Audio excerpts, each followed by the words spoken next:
Good morning, everyone. May I request all those in the veranda and in the foyers to please come in and take your seats. On behalf of the All India Retired Railway Officers Association Secunderabad chapter, I deem it a great privilege to welcome to you all to this general body meeting, which is held on the third Saturday of January, April, October, and July. So,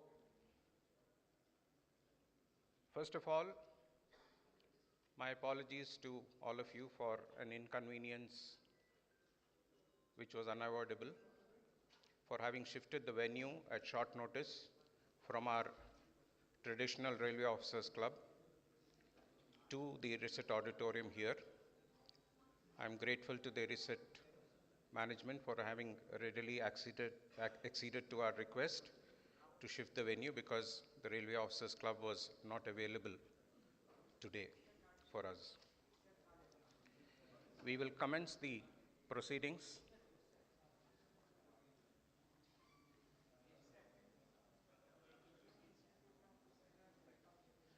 with the lighting of the lamp. I request the seniors in the front row, Mr. Venkatraman, Mr. Sheshgir Rao, Mr. Janardhan, Mr. Potarazu, to please come up there. I also request Mr. Mohan, Mr. Seshasai, and others who can join.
I now request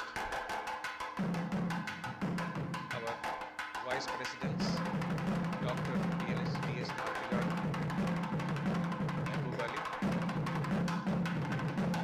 Mr. Mohan, our advisor, Mr. Seshasai, and our Secretary,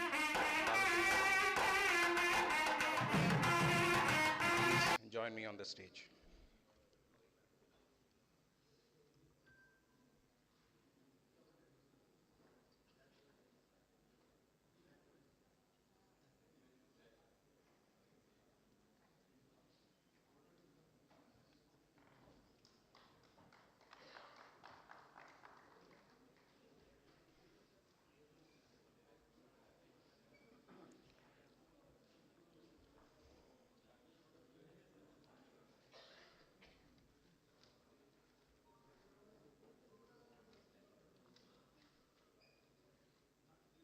I would request all of you to keep your mobile phones in the silence mode for the duration of this program, so that you are not disturbed by these proceedings. This particular session of the general body meeting in January, it is conventional for us to hold the J.J. Memorial, J.J. Rao Memorial Lecture, which we will be doing so. I deem it an honor to welcome our chief guest, who will be the guest speaker of the day, Mr. Muhammad Arif Ahmad Khan, who is from the National Police Academy. He has requested that his session be towards the later part, so that and I also requested him that he can be present during our proceedings. And then by around 11:45 for an hour, he is going to tell us as to how to, um, you know, counter the challenges we are facing in cybercrime and mobile frauds. We recognize his busy schedule and we thank him for having made it convenient to be present here. I now request Mr. P. Sudhakar Rao to give us the invocation song.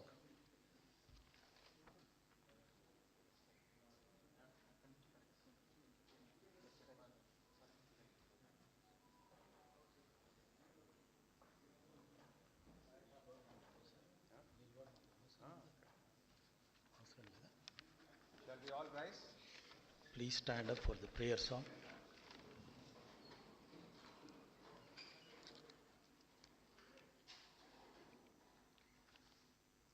Vande Mataram, Vande Mataram, Sujalam, Sufalam, Malayaj Sheetalam, Sasya Shamalam, Mataram, Vande Mataram, Subrajosna Pulakitayamin, Pullakisumita Drumadara Shobhinim, Suhasinim, Sumadurabhashinim, Sukadam Varadam Mataram, Vande Mataram, Vande Mataram.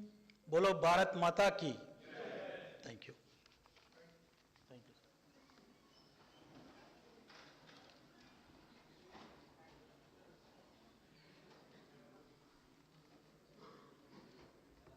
There is one more item I request that we take up at the beginning, the traditional obituary in respect of the departed souls of this particular association. During this quarter, we have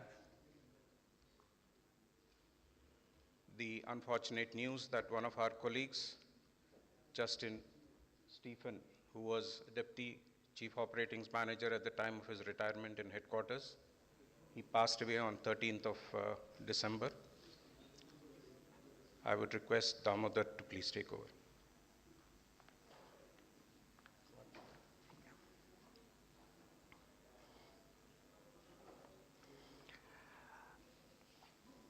AIRROA expresses deep sorrow on the demise of our dear member and conveys our heartfelt condolences and sympathy to the bereaved family members. Now I request all of you to have a minute's silence from now.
Thank you.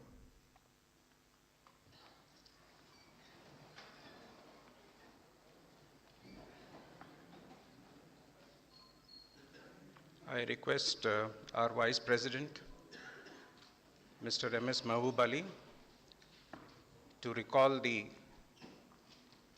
background of this particular Jai Jai Rao Memorial Lecture which we hold in January, and also say a few words about this noble soul.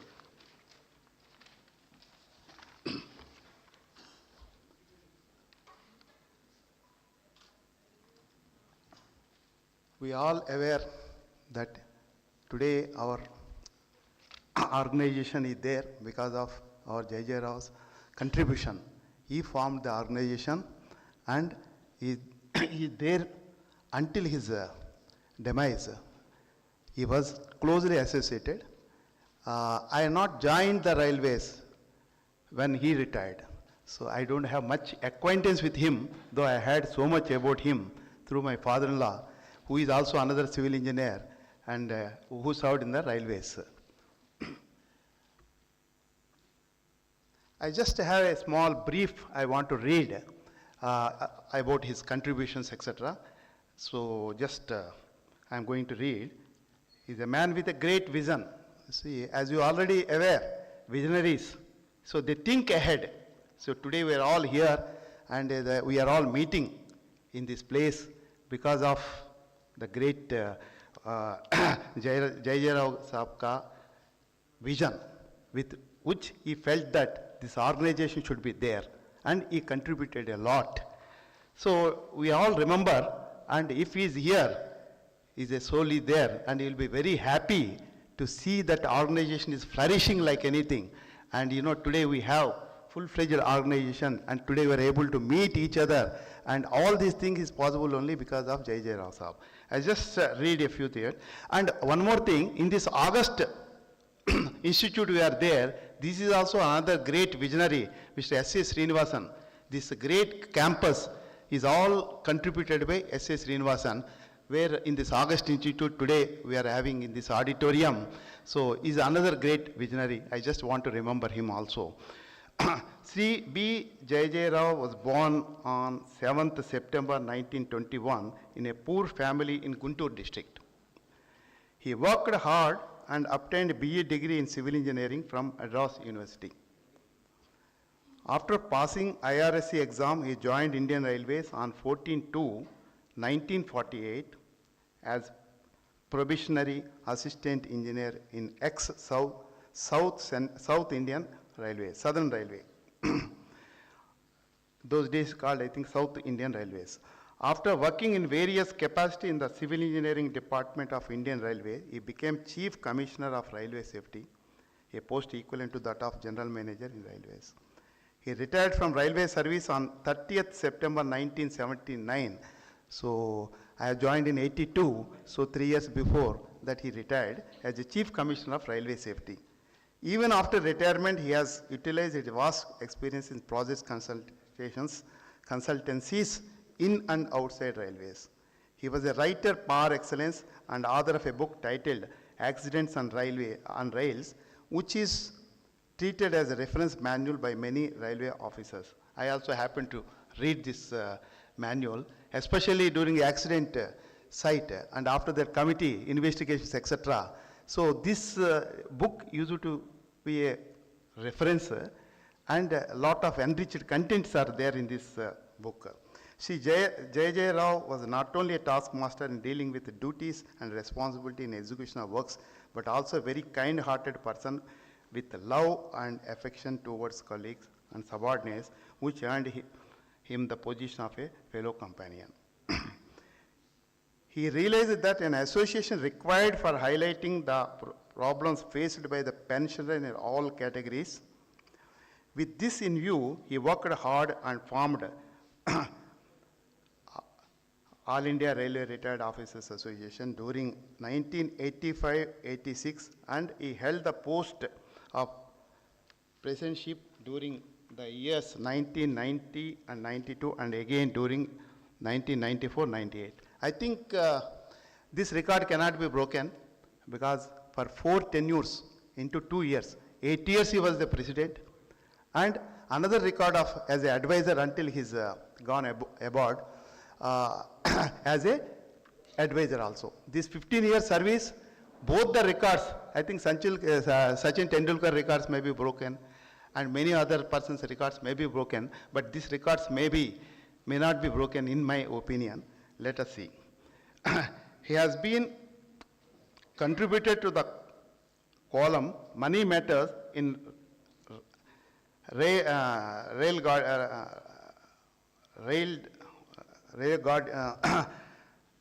Railder's guardian, regularly and offering financial tips and advices to the nearby. Actually, when my father-in-law was used to attend this retired officers meeting, I was a serving officer as a deputy chief engineer at that time. So I used to happen to go to his house and saw the rail guardian's book. Then I was especially focused on the money tips.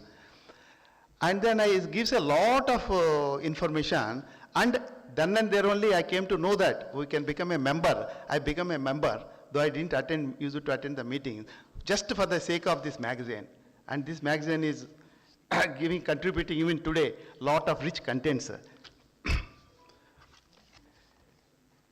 He held the post of advisor to AIRROA till his death.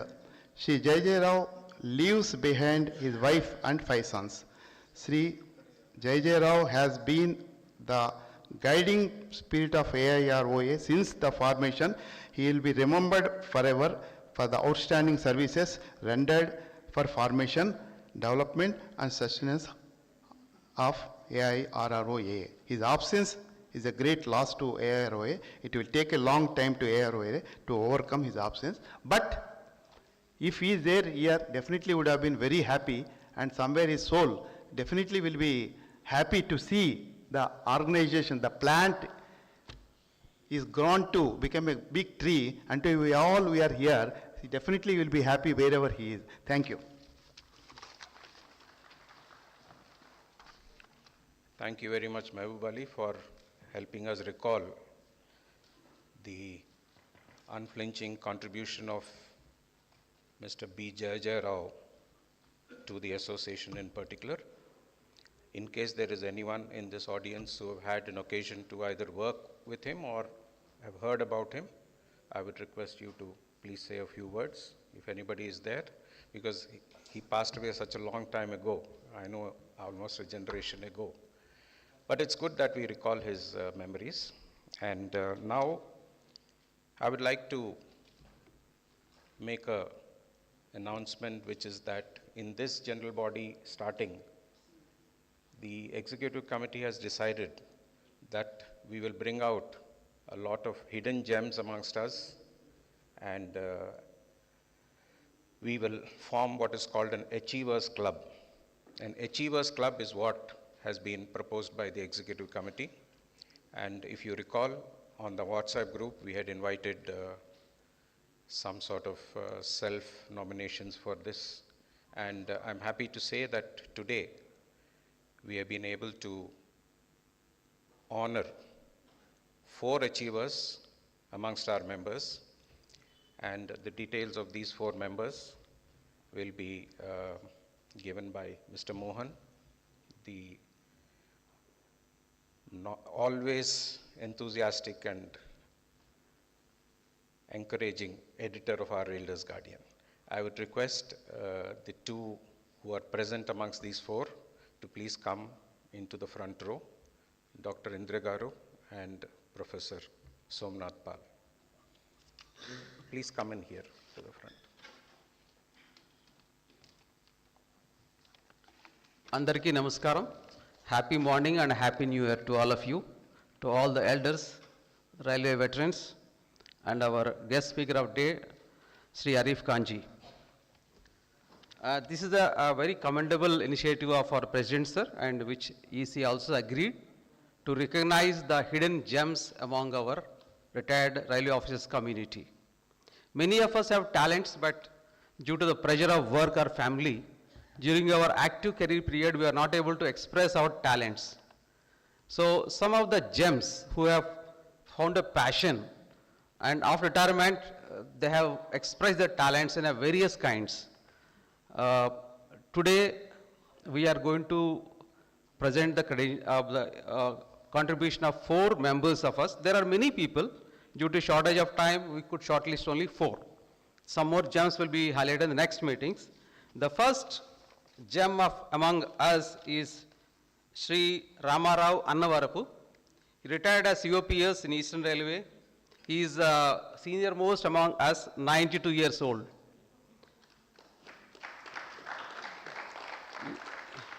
He has been associated with our organization for last 18 years plus. And he has written several books on the railway matters, about 8 books written. Some of them are sold like hotcakes on Amazon. They have got a very good reader base. And such a wide spectrum of coverage it does. He also, not only about the railway matters, he has also written about films and film songs, especially the Hindi songs. And one important topic what is given and very good reader reading is 45 years of Binaka Geetmala, which is close to most of us, and Amin Sayani. And he's a great reader. When I was the director of IRISET, one day my secretary told me, sir, COP has retired, wants to meet you. I said, please come. And I interacted with him. I came to know that he's a regular visitor to IRISET Club Library and reads several books. And that's great. At 87 plus, he was coming to IRISET to read the books of IRISET in the library. And hats off you, sir. And we are grateful to him for one article known as Last Page of our Rail Guardians. A very insightful and new coverage of everything happening in the world and India is to give us a small nutshell. Sir is not present here, but what I would suggest is that as the recognition of our own senior colleague, let us clap. This clapping has several benefits. We have a lot of acupressure points in our hands. They'll get activated. Clap, clap, clap, clap. And the second gem among the retired community is Shri Pammi Sachinaran Shastri Garu. He is a Vijayawada-based engineer. See the speciality. He has got, he's an engineer, but became a doctor of retirement. That too, an Ayurveda. See, astonishing this thing about it. He's written 200 books on Ayurveda. Can you imagine? We can't even read one, but he wrote 200 books in Telugu and 20 books in English. And such a vast experience. He is a well-renowned in Vijayawada. Not only that, he is also an active member of AIRROA Vijayawada for last 20 years in various capacities as a treasurer and as a president. His contribution is great. Hats off to you, sir. Please clap for him.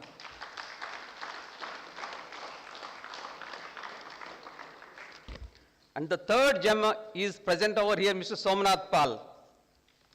And he has got several talents, both technical side as well as cultural side. And he's written several articles in international magazines.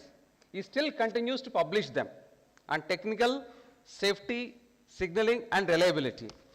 And one astonishing and admirable this thing is about the first chapter of IEEE Reliability Society was founded in Hyderabad, and he is the founder chairman of that.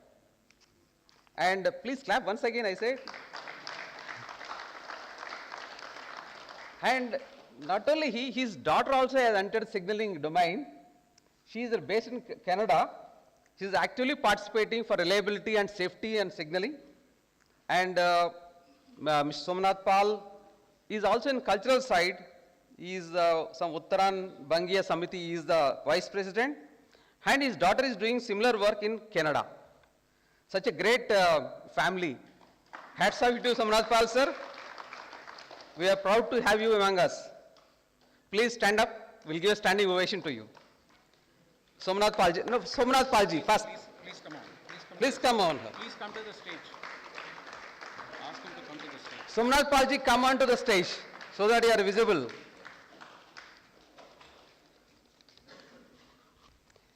He has also visited several foreign countries to deliver his lectures on reliability and safety.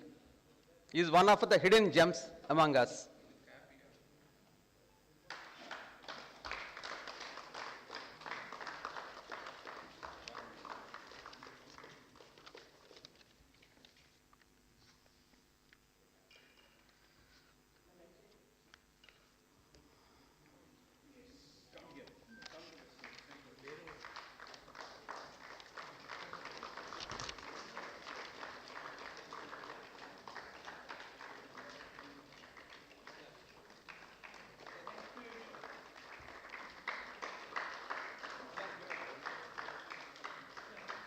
Clap, clap, clap, clap.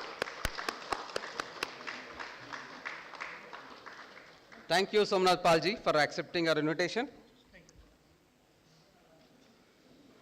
And we have fourth gem, Dr. Indira.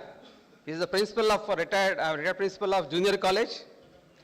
Has got several wide spectrum talents in gardening, is a hobbyist, she's a community influencer. Plus, she has won a gold in javelin throw, gold in shot put, silver in discus. And this happened after the age of 65, she has done it. Wonderful, madam. She is also Commissioner of Bharat Scouts and Guides. Hats off to you, madam. Let us give a clap. Thank you, Dr. Indira, for coming over here. Please come to the stage.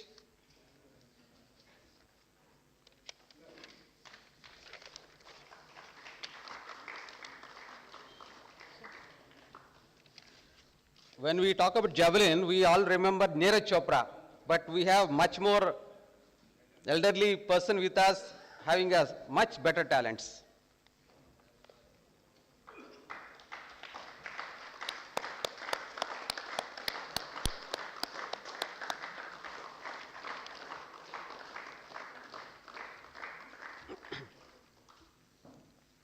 By honoring them, we are honoring ourselves. We hope to bring some more gems in next meeting. Thank you for all the participants. Thank you.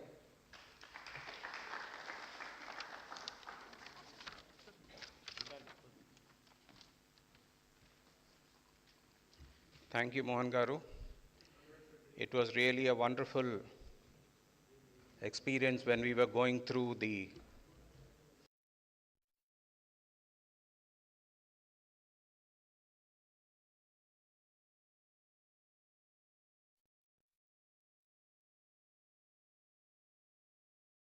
require a little bit of prodding from your side to reveal that side of yours to us. I request all of you to please let us know whatever you feel, you believe you can share as your achievement in your career, so that you will go down in the history of this association as those who have not only contributed to society, but also have been a fond member of this association in the years to come.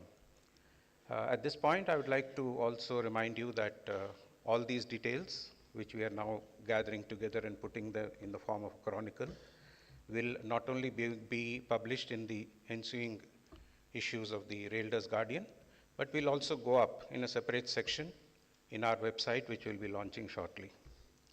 So now I would request Mr.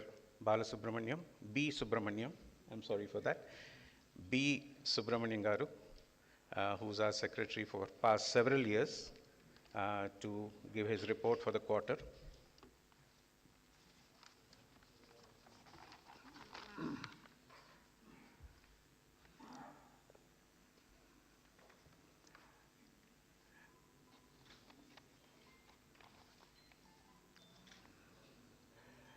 Dear fellow colleagues of the Executive AR Committee of AIRROA, office bearers of our affiliated associations, viewing the live streaming of today's proceedings, and members of the audience of this great auditorium of IRISET, one of India's oldest premier institute of training and learning. I am very happy to present the Secretary report after a gap. Since I was away,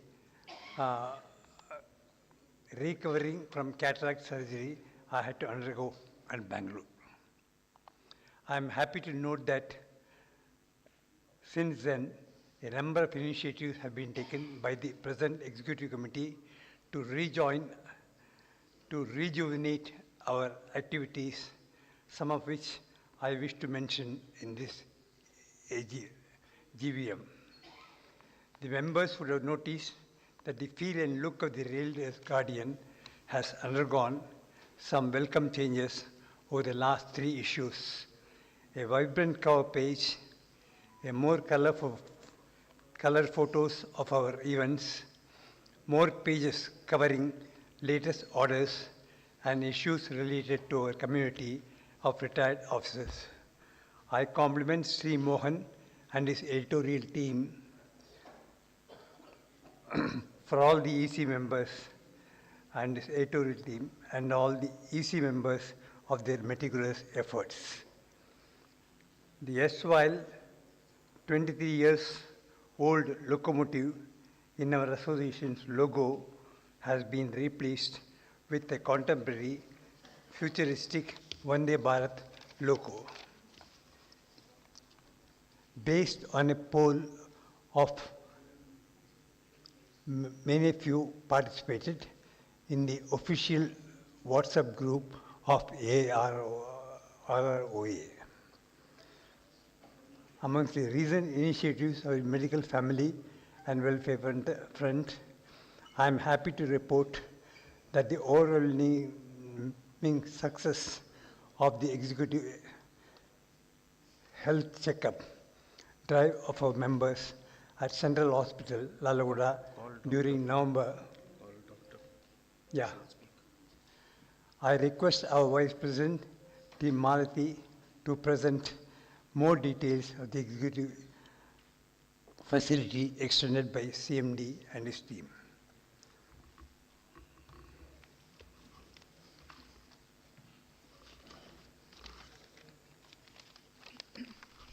Respected elders, a very good morning to all of you. I'd like to begin by wishing everyone a very happy, healthy, and prosperous new year. The proposal for executive health checkup was first discussed in the executive committee meeting, and it was put forward to the medical authorities, and they have readily agreed to it. So far, around 70 people have availed of this, which includes the members and spouses also. This program has combined the flexibility of choosing a date of the convenience with the ease of registration from home through the app, and thereby reducing the waiting period. At this point, I would like to extend my sincere thanks to PCMD, Dr. Nirmala Rajaram Madam, Medical Director of Lalaguda Hospital, Dr. ISN Prasad, Chief Staff Specialist, Dr. Sai, and CSS2, Dr. Krishnaveni, Chief Consultant, Dr. Surendra Naik, sir, and other doctors and staff of the hospital who have made it who have extended their cooperation in making this program a success. And I wish to extend a special thanks to Sri Damodar Prasad Garu, who has very meticulously coordinated all the details regarding the registrations. He has spent a lot of time and energy in coordinating all this every day and forwarding it to the authorities and me. And he has also put out very clear instructions to be followed every day for the concerned people. Once again, I'd like to thank everyone concerned for making this program a success. And it is a teamwork which has helped in taking this forward. Thank you.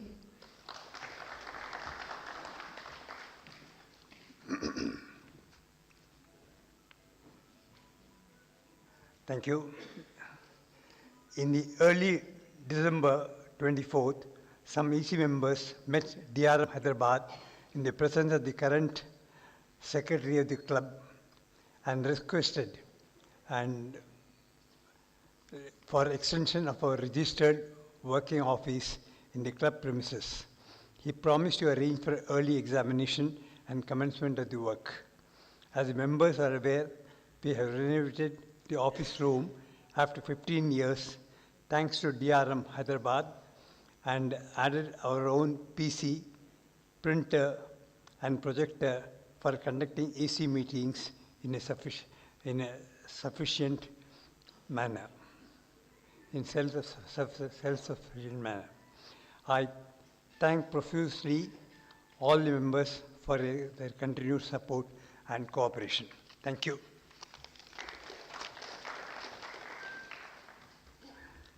Thank you, Subramanian Garu and Dr. Malati Garu. I will now request past president of the association and our current advisor, Mr. Seshai Garu, to kindly give his address.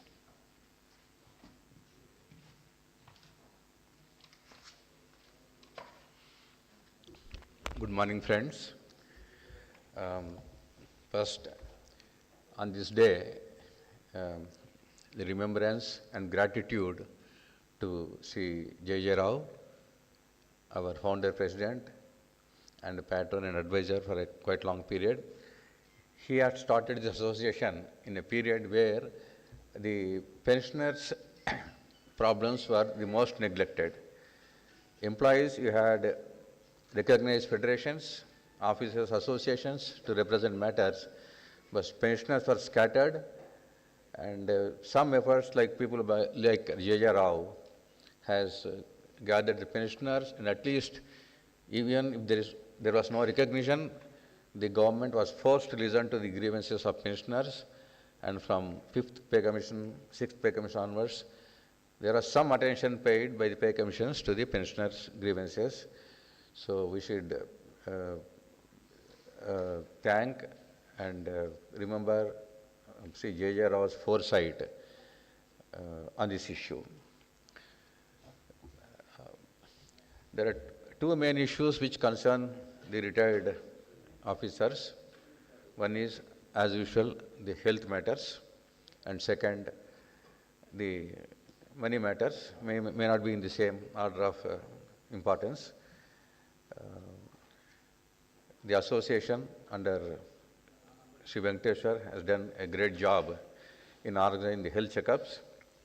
There was a meeting with the CMD, probably which he will brief. Another important development in the last quarter was recently the railway board. 2 years back, the railway board had extended the facility of OPD treatment in private empaneled hospitals for retired employees who are 75 years and above. Now the scheme is extended to the retired officers and employees who are 70 years and above, and this will be in work for next 3 years, which means that retired officers and pensioners who are 70 and above can go to any empaneled hospital for OPD treatment, and they will not pay any money, consultation on any lab test or x-rays, which the railways will bear. But there will be a hitch, probably we will have to take up with the CMD. To enable this to come into force, the medical department has to enter into an MOU with the hospitals, stating that when a pensioner with the Umid card of 70 and above comes to your hospital, please provide the following facilities: OPD, X-ray, lab test, everything free of cost, which railways will reimburse.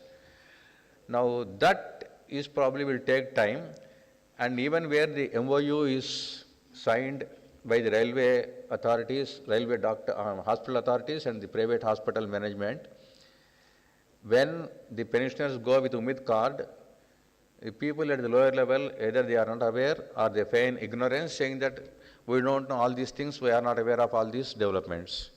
And they start charging the pensioners. Sir, I think we should request the CMD, PCMD. I think wherever the MOU is signed, I think the medical department should upload the MOU on their website, so that when you go to a particular hospital and the hospital refuses the OPD treatment, you can download and show them the MOU. See, this is what you have signed. Please give the treatment.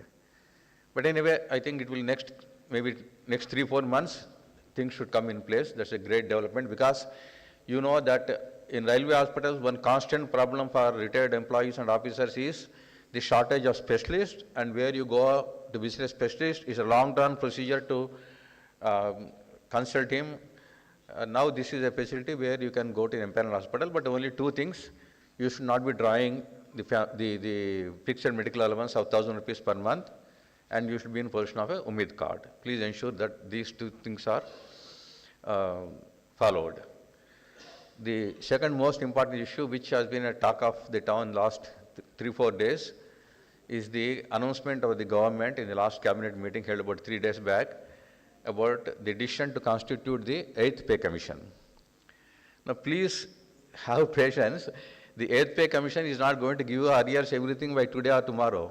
It will be somewhere middle of 26 or end of 26 by time the recommendations are received and implemented. Now people are already circulating, the government has not even constituted the commission. There is chairman, the member secretary, and the terms of reference, nothing has been announced. But already people have started circulating the fixation arrears, pension arrears tables. I don't think that the government there is no need for appointing a pay commission. You know, I think some of these tables can be circulated and government can start implementing it. But anyway, these are all over enthusiasm. Please don't give any credence to those things. In fact, you should even stop. In fact, already news channels one news channel has permitted 186% increase in pay. News channel, 186% increase in pay. Now, these are most stupid things. Don't believe. Don't open any messages, anything to do with the pay commission, because next 1 year nothing is going to happen. Okay, please, members also in our all WhatsApp groups, please don't put all these unnecessary things which have no use, no relevance. It's a waste of time. Now, the only thing the association can do and probably will do is, yes, we'll gather the views of the members. What are the things you want the association to take up?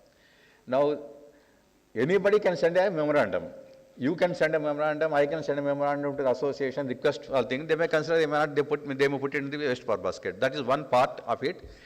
The second portion is, yes, if you get a sort of, it's not a recognition because no pension association is recognized, but if you are recognized a member of SCOVA with all your affiliates, we can project that our association has all India level so many members. Then we can go and make a request and make sincere efforts for us, for the pay commission when it is constituted, when it starts consulting the retired employees or officer association. We probably seek time and present our views before the commission physically, not through a memorandum.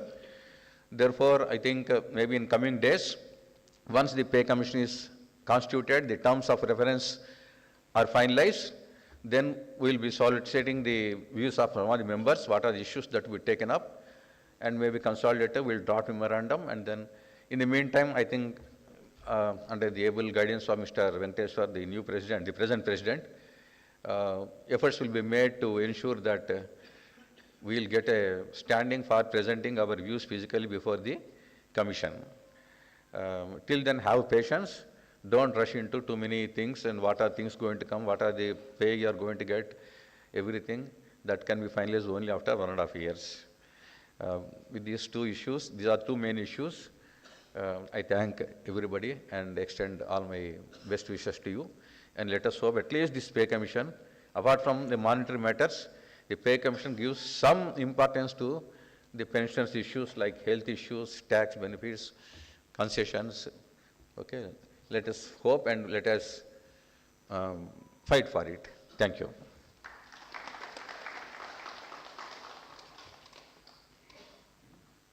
I now request our treasurer, Mr. Damodar Prasad, to present his report and also give other details of new members and donors.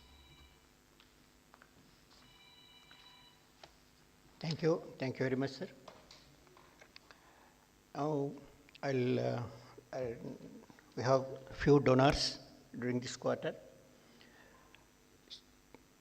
Sri A. Venkateshwar, retired FNCO and our president, he donated 5,001 rupees.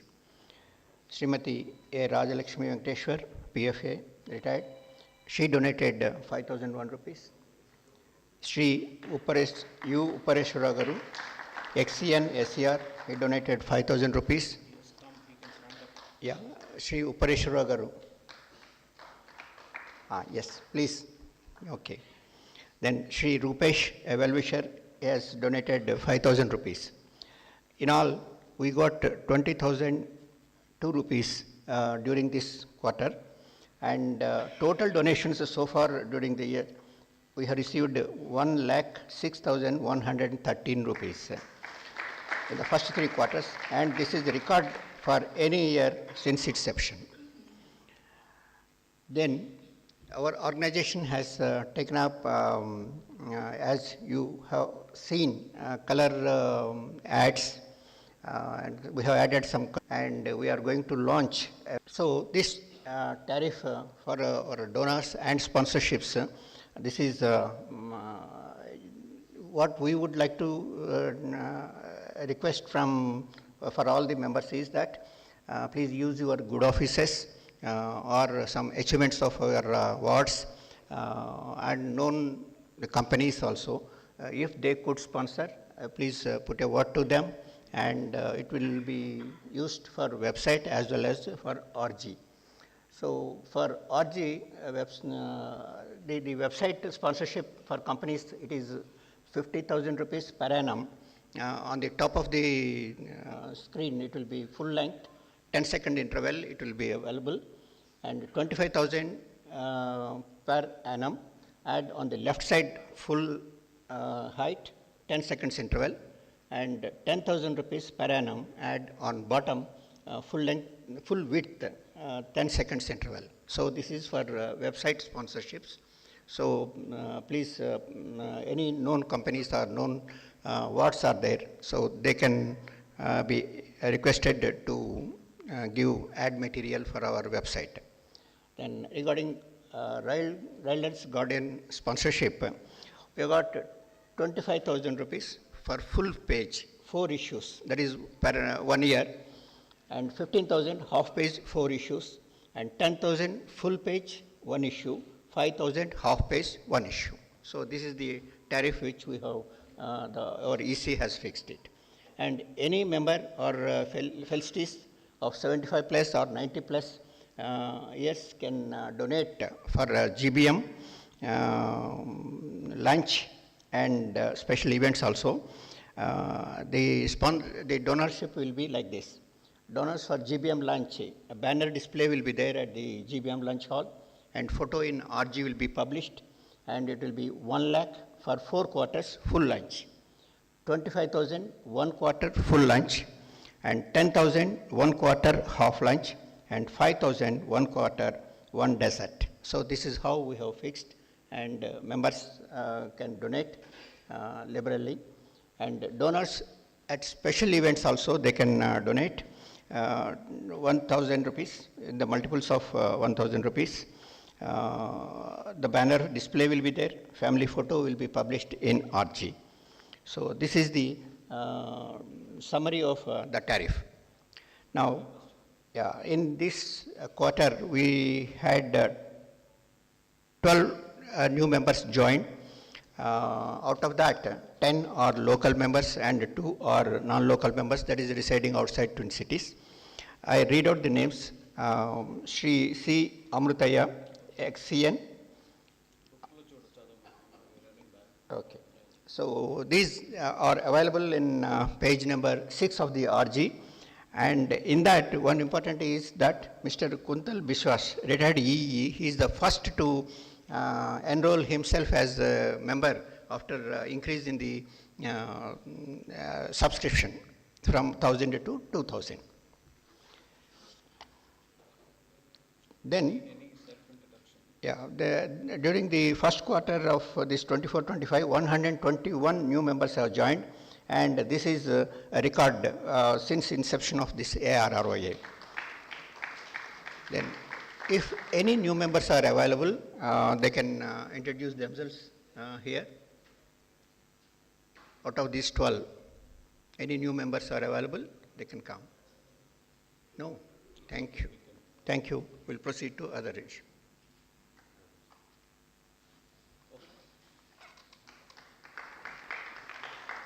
Thank you, Damodar Garu. We are actually running behind schedule, and I'm sure all of you are eagerly awaiting the chief guest and the guest speaker of the day. I have just a few things to say from my side, but before that, I think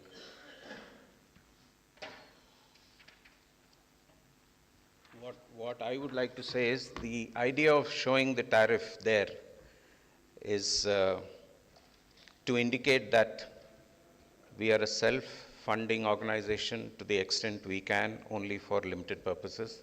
But in case we want to go out of this hall, out of this city, and into the country where many of our members there, some of you may be surprised to know that out of approximately 1,800 members who have enrolled with us right from inception.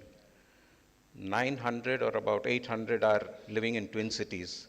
That means 50% of this association membership is actually outside Twin Cities, like not very far off. Maybe some of them are in Vijayawada, some of them are in Bhubaneswar, Nagpur, Bangalore. But if we need to reach out to them and not limit it to only this small group which keeps attending every quarter very religiously, I think we have to go high tech and do a lot more work, which is why today I'm happy to announce that in addition to all of us in this room, a lot of others are live streaming and watching these proceedings all over. And maybe when we get back, we will see on the YouTube their comments and their responses to this live streaming. Thank you very much. And before we request our speaker of the evening, of the morning, I would like to just mention a few points. We have formed a WhatsApp group of all the presidents and secretaries of 16 affiliate associations. They are in various places like Ajmer, Ahmedabad, Lucknow, and Bangalore, and so on, Madras, and so on and so forth. We have extended this live coverage to their members also, so that they can also give us an idea about what their work is doing. We are constantly in touch, and that is how we hope to grow this family from this present 1,800 to maybe around 5,000, because all these associates have their own membership.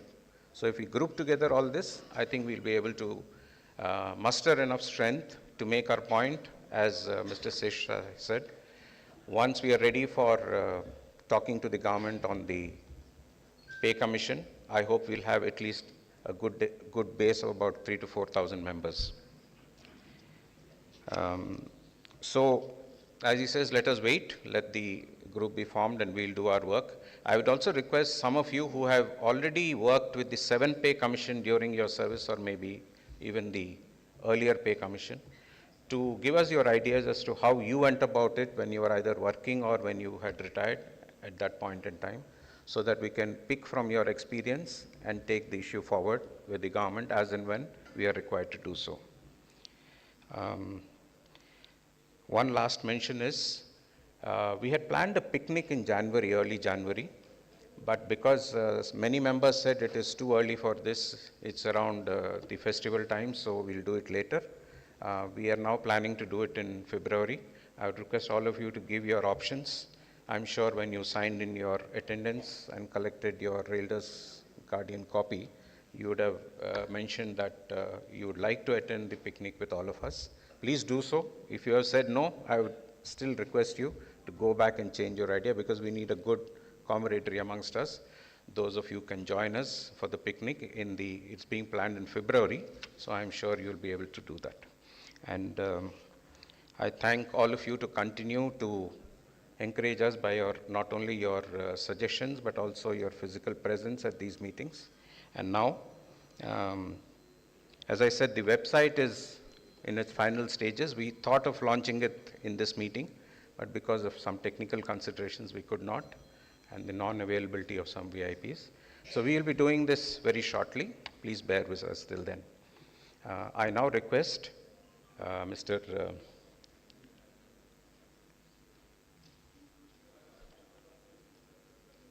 Mohammad Arif Ahmad Khan. He is a chief forensic analyst working with the National Police Academy. We are very thankful to him for have requested, because this is based on a request of a lot of you who said we need to know more about cyber crime and frauds. So I would request Mr. Prakash Rao to come and introduce Mr. Arif Khan. Mr. Arif Khan, please do come to the stage.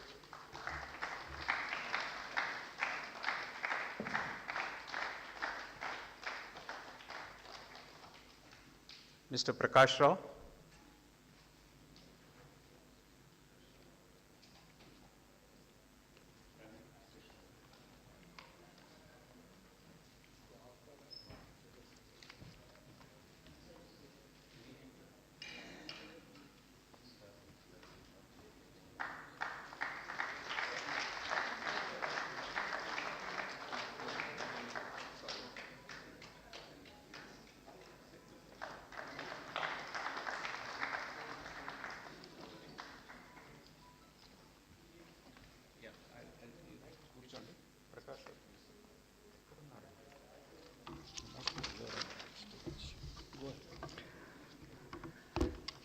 Sir, a very good morning to all of you gathered here today. Mr. Muhammad Arif Khan Ali Khan is a computer science engineer, ethical hacker, and administrator of one of the most popular forums of ethical hacking. He has worked with the cyber crimes cell, CID Hyderabad, and specializes in solving cases related to online frauds like lottery scams, bank frauds, online harassment, job frauds, etc. He has delivered sessions at various state police academies and agencies all over India like Anti-Terrorism Squad, Counterintelligence Cell, Cabinet Secretariat, Intelligence Bureau, and NIA. Currently, he is working as Chief Forensic Analyst at Sardar Vallabhai Patel National Police Academy, Hyderabad, which specializes in training IPS officers and other officers from law enforcement agencies on cyber crimes, investigation, and digital forensics. He assists officers from various law enforcement agencies in solving cases involving cyber-related crimes and is also involved in research and development of tools in the field of dark web, digital forensics, and cyber security. We are honored that he has readily accepted to address us today on how to avoid falling prey to cyber crime and mobile frauds. Now I take the privilege to request Sir to educate and enlighten us. Thank you. Sir, please.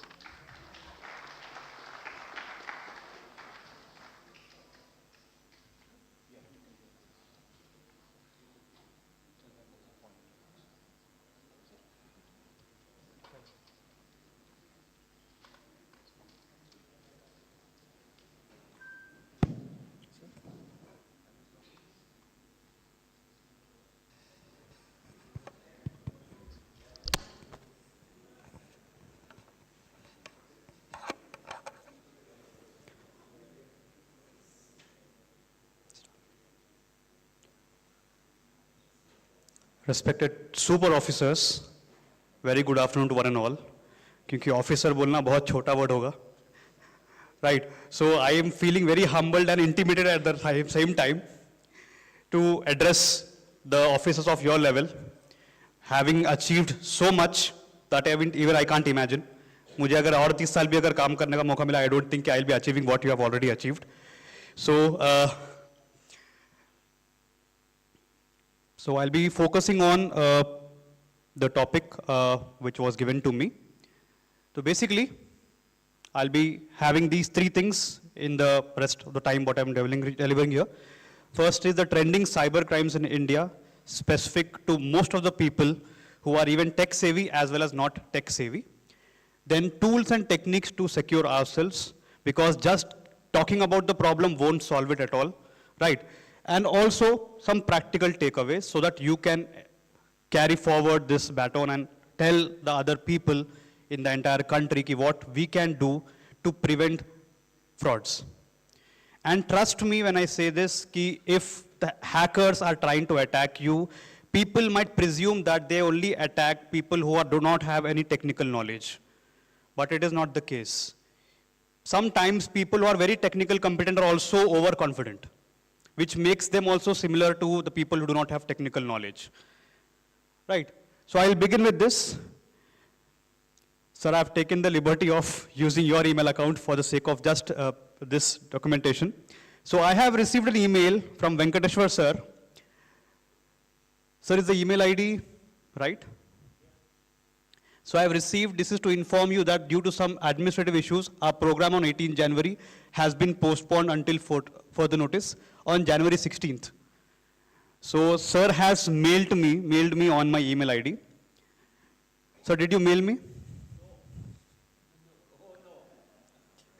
I could have simply cited this ki sir has messaged me or mailed me that this is the problem, we are not going to organize it or we are rescheduling it. So I would have told ki sir would have called me, I told sir you already mailed me, I'm not coming to this particular program. Right, and if you see here, it is sir's email ID. And trust me, this is not a screenshot. I have not morphed it, I have not doctored the photograph. It is the email which I have received. But the only truth is sir has not sent it to me. we have used some technique called email spoofing to send an email from sir's email ID without even using his password. So this is to be on the safer side. I have used sir say because I have contact with sir. Right? Imagine if I note down all your email addresses, I note down the main person's email address who is responsible for organizing these workshops, and I send an email to all the members of this association with a link. Please download this link. From next time, we are going to give you only a soft copy of your digest or your, right? So you will download that particular link. That link might be malicious. So all the members, if they open, because they think that this email ID is legitimate, they get it in the inbox, they click on that link, it might download a new malware. Now tell me one thing, imagine your senior officer sends you an email telling that please download this attachment, and your antivirus says it is a malware. What will you do?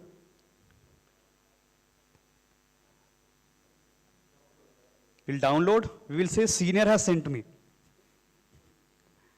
So authoritative power has sent me an email. My antivirus might be lying. I do not trust my antivirus. I am just saying the senior has sent me an email. That means he has thoroughly verified that document or that particular application is legitimate and sent it to you.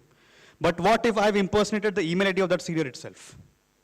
In this case, I've used sir's email ID and sent an email. I could have created some malicious thing. I could have scraped all your email IDs and sent an email to you. And it is very simple. I'll also tell you what tool we have used for the same thing, but I'm not sure it's on the live stream, so maybe off the record I'll tell you about that. But there are tools available in open internet which people can use to create these kind of things. Imagine I send an email to somebody and say, please transfer this email, this particular account amount into this particular account, all the members.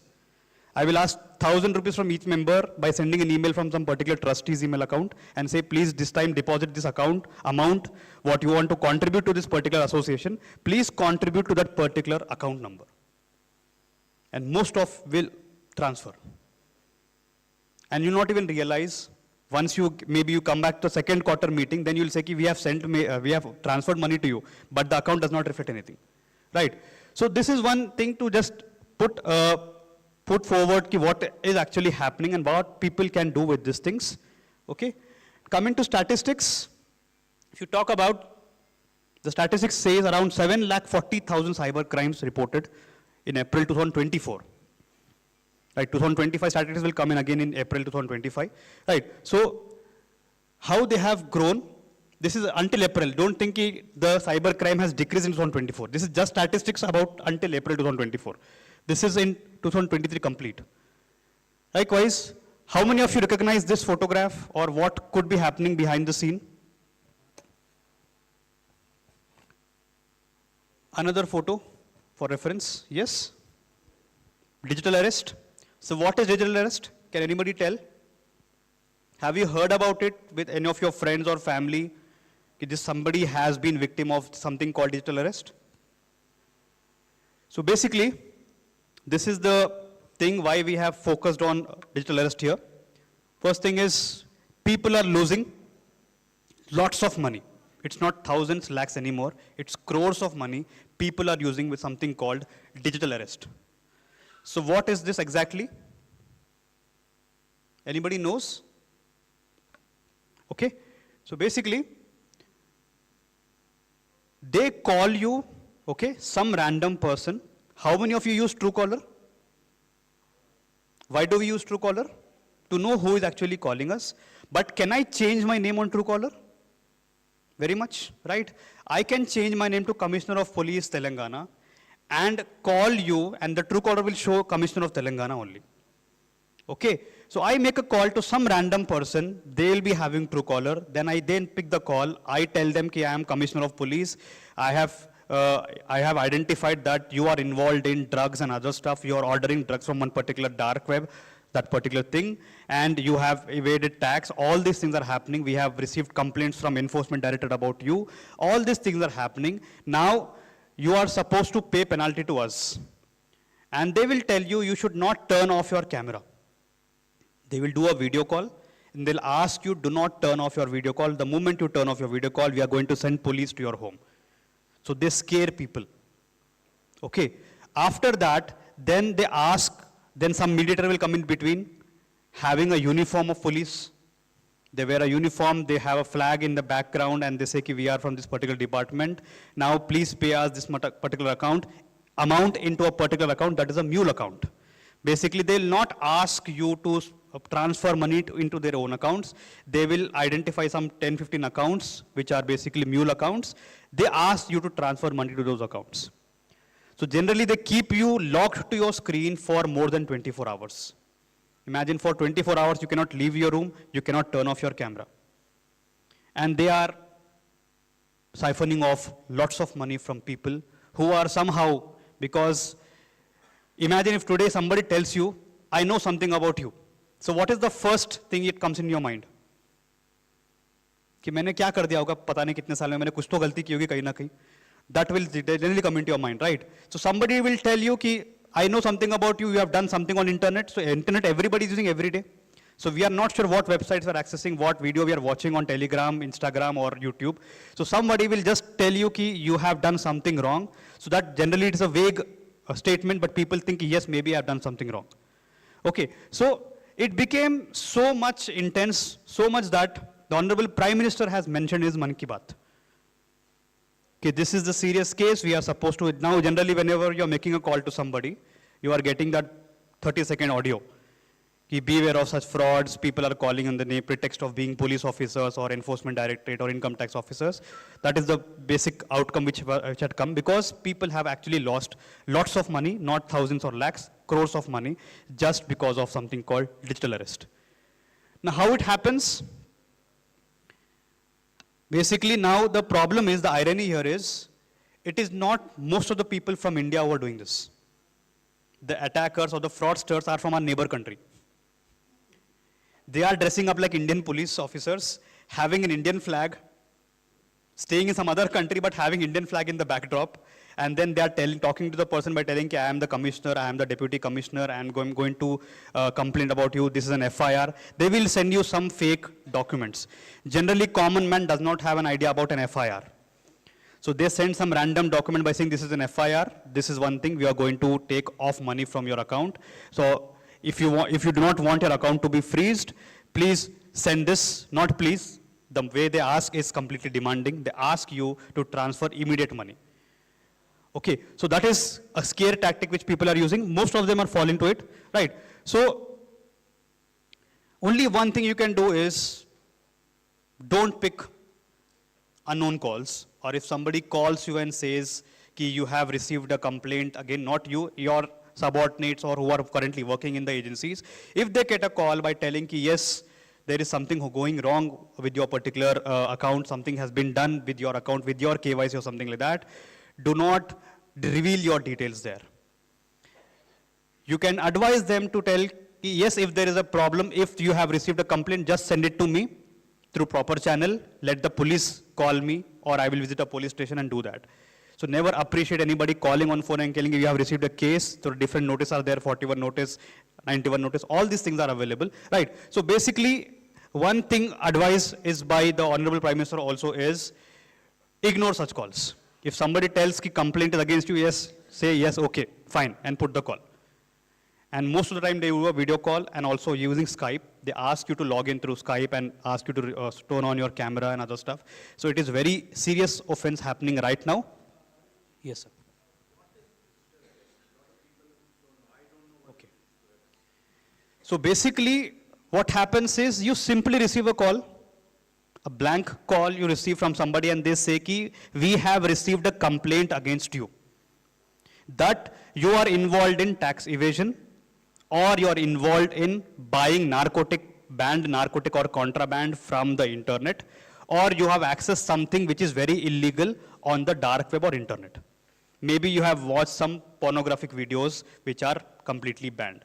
So they will give you these three scenarios and tell you that this is one of it. So then they will tell you that if you cut the call now, we are going to send police at your residence and pick you up and put you under arrest. So if you do not want to be arrested, then you are supposed to turn on your camera and sit there until and unless they say you to turn it off. So the problem, the bottom line behind making you switch on your camera is so that they keep you engaged, so that you do not call somebody else and ask, "Ki, is it actually a complaint against me or something, right? So they want you to keep engaged on your phone. They do not allow you to turn off your phone or camera because they want to monitor whether you are trying to call somebody else or not, right? So that is one scare tactic. Nothing is going to actually happen. Just out of scare, people are siphoning off your money. So that is digital in the sense that you are arrested in your own home on the internet. You are just having a camera in front of you, and then you are watching in the camera that person on the other side wearing a police uniform, a fake officer is sitting there, and he or she tells you, ki, yes, you have done something wrong. Until and unless we are going to tell you, you are not supposed to leave this particular premises or your room. And you are not even supposed to tell anybody else ki this is happening with you. Hope this is clear. Okay. So then you have something, have you heard about something called loan shark? Loan shark. Very popular terminology in the last 2 years, it is actually happening. Right. So basically what happens is, some personal lenders on Google Play Store. The Play Store is basically an application store where you can download mobile applications of your Android devices, right? So imagine if I want to take a loan. Generally, I go to a bank, I ask them to provide me, they ask for some collateral, they take some information, they take some documents, and then some surety document, something like that, and then they give me the loan. But these applications on mobile platform, they do not take any collateral. They simply ask you to install an application, give your mobile number, and that's it. They pay you money instantly. Imagine you want to take a loan of 1 lakh rupees, you install such application, you request for 1 lakh rupees, then they immediately transfer you within 2 or 3 hours. 1 lakh rupees are coming into your account. So far, so good. Right? You want loan, you go to bank will ask 10 documents, 10 attestations, but now you install an application, they are paying you 1 lakh rupees instantly in 2 hours. Now what is the catch? What is the catch here? You are asking for the loan, they are simply clearing it out within 2 hours. Bank account? Sorry? Bank account number, who will get? The attacker will get? Okay, right. So basically, they are collecting information. These people are heavily sponsored by some neighboring countries who are funding them to collect information about you. Right. So basically, if you're installing an application in your mobile phone, it asks for some permissions.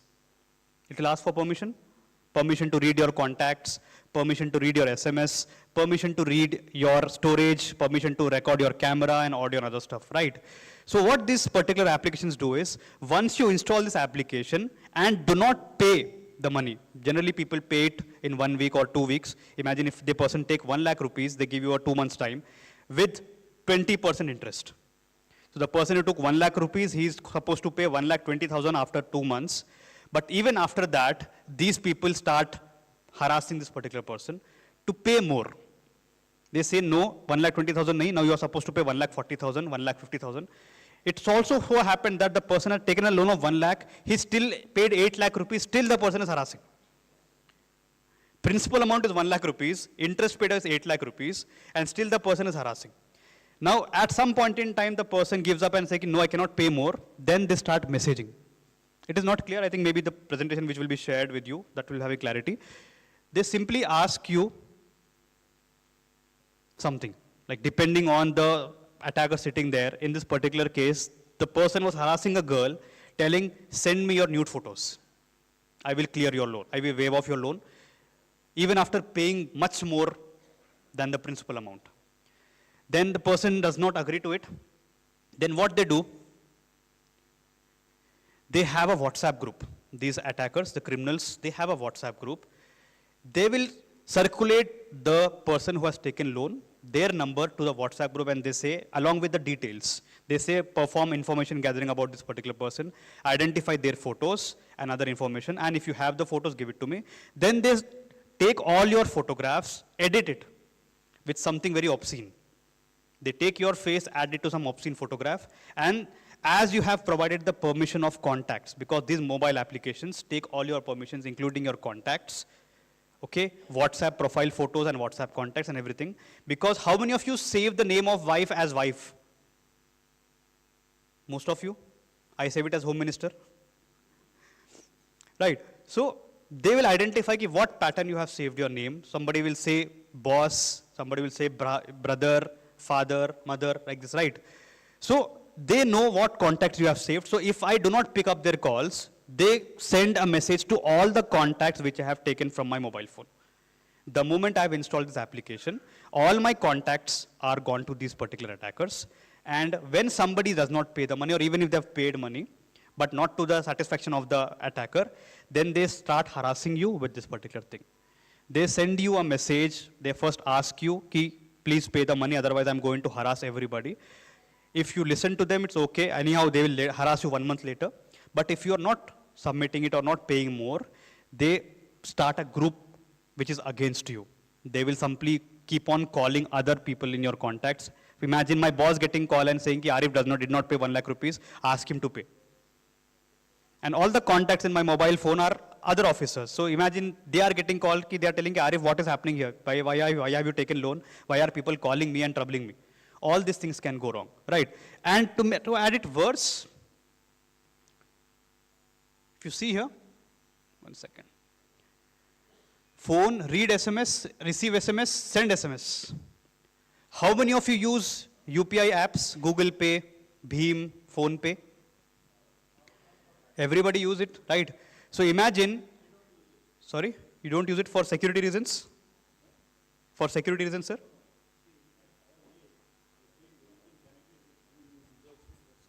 Okay. Be a happy person. Anything transfer I want, I send through check, through speed post, I send it. Okay. Otherwise, I go to the bank, collect the cash, and pay in cash. Right. So, most of us use it? Okay, right. So, first thing is, if I want to take over your UPI account, what do I require? Imagine I want to take over your UPI account. OTP? Bank account required? See, I can simply install Google Pay in my mobile phone. It will ask me the mobile number. The moment I click on the mobile number, it will identify my bank. Right? It will identify ki SBI, I have an account, I have in Bank of India. Then that's right. To authorize that, I require your SMS activity, right? OTP. For the OTP, what do I require? Access to your phone. Read SMS. So this application has access to your SMS. And this application is True Balance UPI Personal Loan. Okay. So there are hundreds of such applications available on the Play Store, where people simply download the application and then they fall prey to it. I've seen people who started taking loan of 1,200 rupees. Okay? The person went to this application called Cash Bus. Okay? That application took the permissions. The person took a loan of 1,200 rupees. Now, why he took the loan for 1,200 rupees? He wanted to watch a movie in the last week of the month. There is a saying that people say, ki if you are earning 1 crore or 1,000, month end you will not have money. Even if the person is earning 1 crore rupees, at the end of month he will say, I do not have money. Likewise, so right, so person wanted to watch a movie with friends during the month end, so he installed an application called Cash Bus. That application gave him 1,200 rupees in loan. Okay. After that, this person installed another application to clear this loan. Then third app to clear the loan of second app. Fourth app to clear the loan of third app. All these things he have done. He have taken a complete loan of 8.5 lakhs in 3 months. Started with just I wanted to go to dinner or movie with my friends for 1,200 rupees. Then he got clear, I'm easily getting this money, nobody's asking for anything, banks ask you 10 things, they take certificate, they take all these kind of things. Here there's no collateral, I am simply supposed to install an application, so he kept on installing 21 applications. Total amount he has taken is 8.5 lakhs. After that, he paid off 12.5 lakhs. So 4 lakhs extra the person paid with the principal amount, and then the person kept calling. Now what went wrong was, the person was engaged at that point in time. So he told, I'm going to marry, so he took other amount also, and he tried to arrange for his marriage. After that, what happened is, then after 12.5 lakh, they told, how much I have taken 8.5 lakh, I have given you 12.5 lakh, how much do you want? It's 50% interest. Right? So now, these people started harassing. Then what they have done is, this person had saved his fiance's number in his phone along with her profile photo. So what people have done, these attackers have done is, they have taken his fiance's because they have the access to his mobile phone's contacts and WhatsApp contacts along with the photographs and your gallery access also is there. So they morphed the photograph of that lady with some obscene photo and they circulated amongst every contact in that particular person's. So this person had saved his in-laws' numbers also. So in-laws receive a message ki this is happening from other person. They called off the marriage. They simply told ki no, we cannot marry. This person might be of bad character and other stuff, and this particular thing happened. Personally, the person was affected, even after paying 4.5 lakh more than how much he has taken. So that is the seriousness of that. And also, there are instances in Telangana wherein a person had taken a loan of 2,000 rupees. She failed to pay back the money and she committed suicide. 2,000 rupees. Why she committed suicide? Because she was getting 100 calls day in, day out from these harassment people, and the number is not Indian number. They are getting calls from +1, +440, wherein the people are calling, and also +92.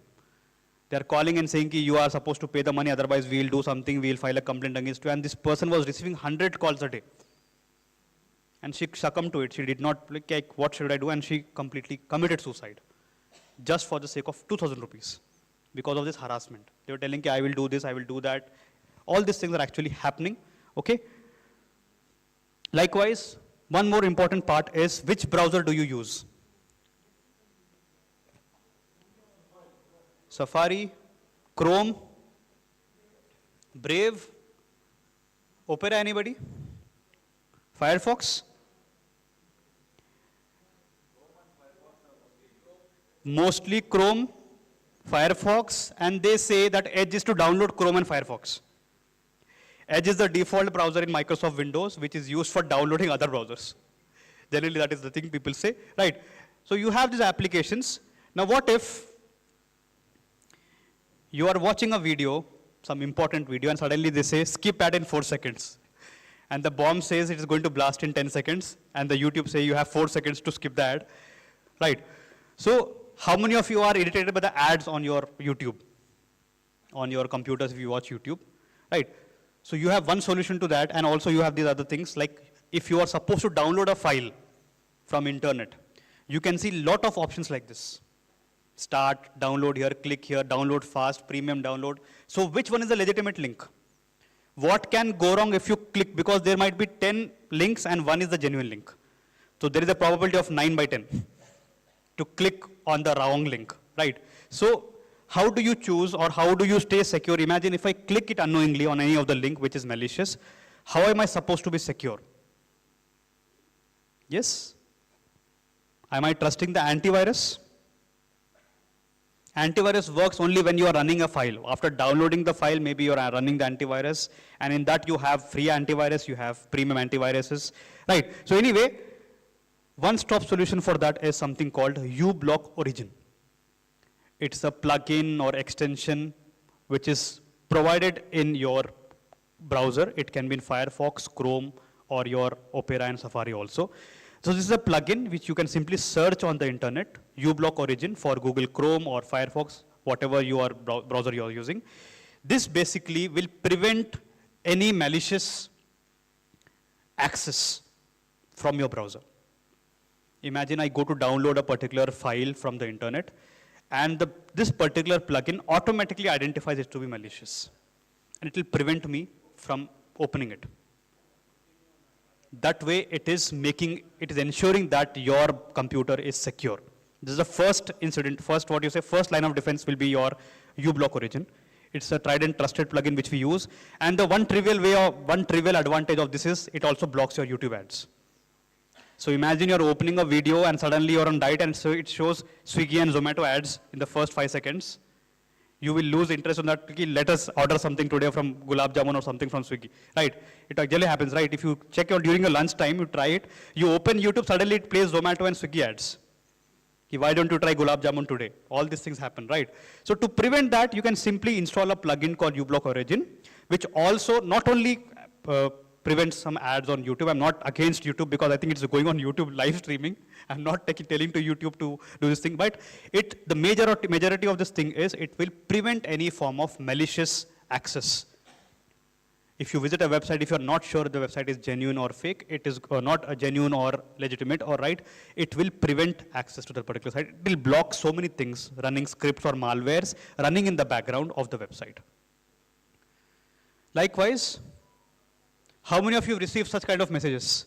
Dear customer, your bank account has been blocked. Please update your document, visit the nearest website or visit the relevant website. Click here to update by net banking. Received, sir? Have you opened it? Okay. So generally, you receive a message like this. Generally, the common thing will be you receive a message that you have some balance in your wallet, Amazon wallet or your MobiKwik wallet or your PhonePe. They say ki you have update or you have to update your KYC. Please click on this link and update your balance, right? So once you click on this, what actually happens is it takes you to a fake page. It is not the official website of State Bank of India. So once somebody clicks on the link, because most of us are sitting on the mobile phones. So in the mobile phone, it's a small screen, we don't even think what is actually there. We click on a link, right? It opens in the normal browser. It gives you an interface of State Bank of India. It asks you for your username and password. So you will submit it. Okay, so once you submit it, the data is gone. Your username and password is gone to the attacker sitting somewhere in the other country or within our country also, right? Then these people have your username and password. What more do they require? OTP.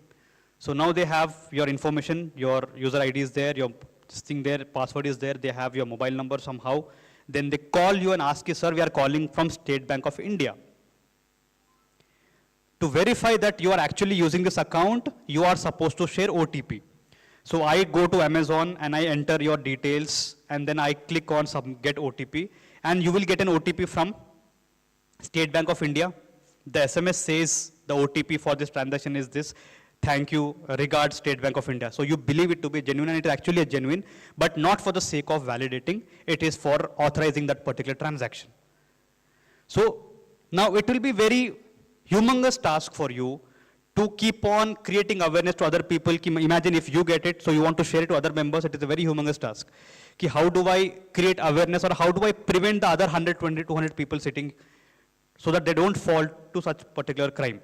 For that, you have something called Google Safe Browsing and Netcraft. Netcraft is again a plugin in Firefox, Opera, Chrome, Safari. This basically prevents access to the site itself. The first side you say uBlock Origin. uBlock Origin was protecting you from the viruses on the website. This blocks access to the site itself. Imagine I get this particular message like this. I update it on Netcraft website or Netcraft plugin. If somebody else, imagine out of 200 people, one person submits it to Netcraft within a couple of minutes. If other 199 people open that link, it will show as suspected phishing. It will not allow you to navigate further. So that way, you are not only securing your thing, you are securing the other people of the country. So one person reports it. In the real time, it gets updated. They thoroughly verify, they tag it to be a phishing website or a malicious website, and they prevent access to this particular site. Okay, like, yes, sir.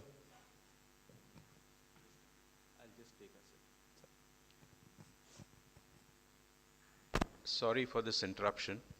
I find a number of you are noting down in the dark some things. I wish to assure all of you that Mr. Arif will be sharing his presentation with us, and which we will be also uploading and sharing with all of you on our YouTube. The idea is that all these are trusted sources as approved by the police. So these are some things we must immediately attend to. Any other sort of advice from anybody else may land us in trouble. So like he mentioned, one was earlier one uBlock, and this is Netcraft. We'll compile all the important software which we can download at our convenience, which will help us avoid these frauds. Thank you. Okay, now the background of this Netcraft is like it's a very old company, around 25-year-old company. And we as a team in National Police Academy keep on submitting around 3 lakh sites per day. We keep on reporting it. We keep scouting the entire internet for searching for only specific Indian-based websites. And around 3 lakh websites are reported by our team every day. 3 lakh websites every day, which is going to create a very good secure environment, because you all know that once you lose money, it is very difficult to get back the money from fraudsters. Because imagine if the person A is sending money to person B using UPI, and the person B withdraws the money through ATM, then there is no way to get back the money.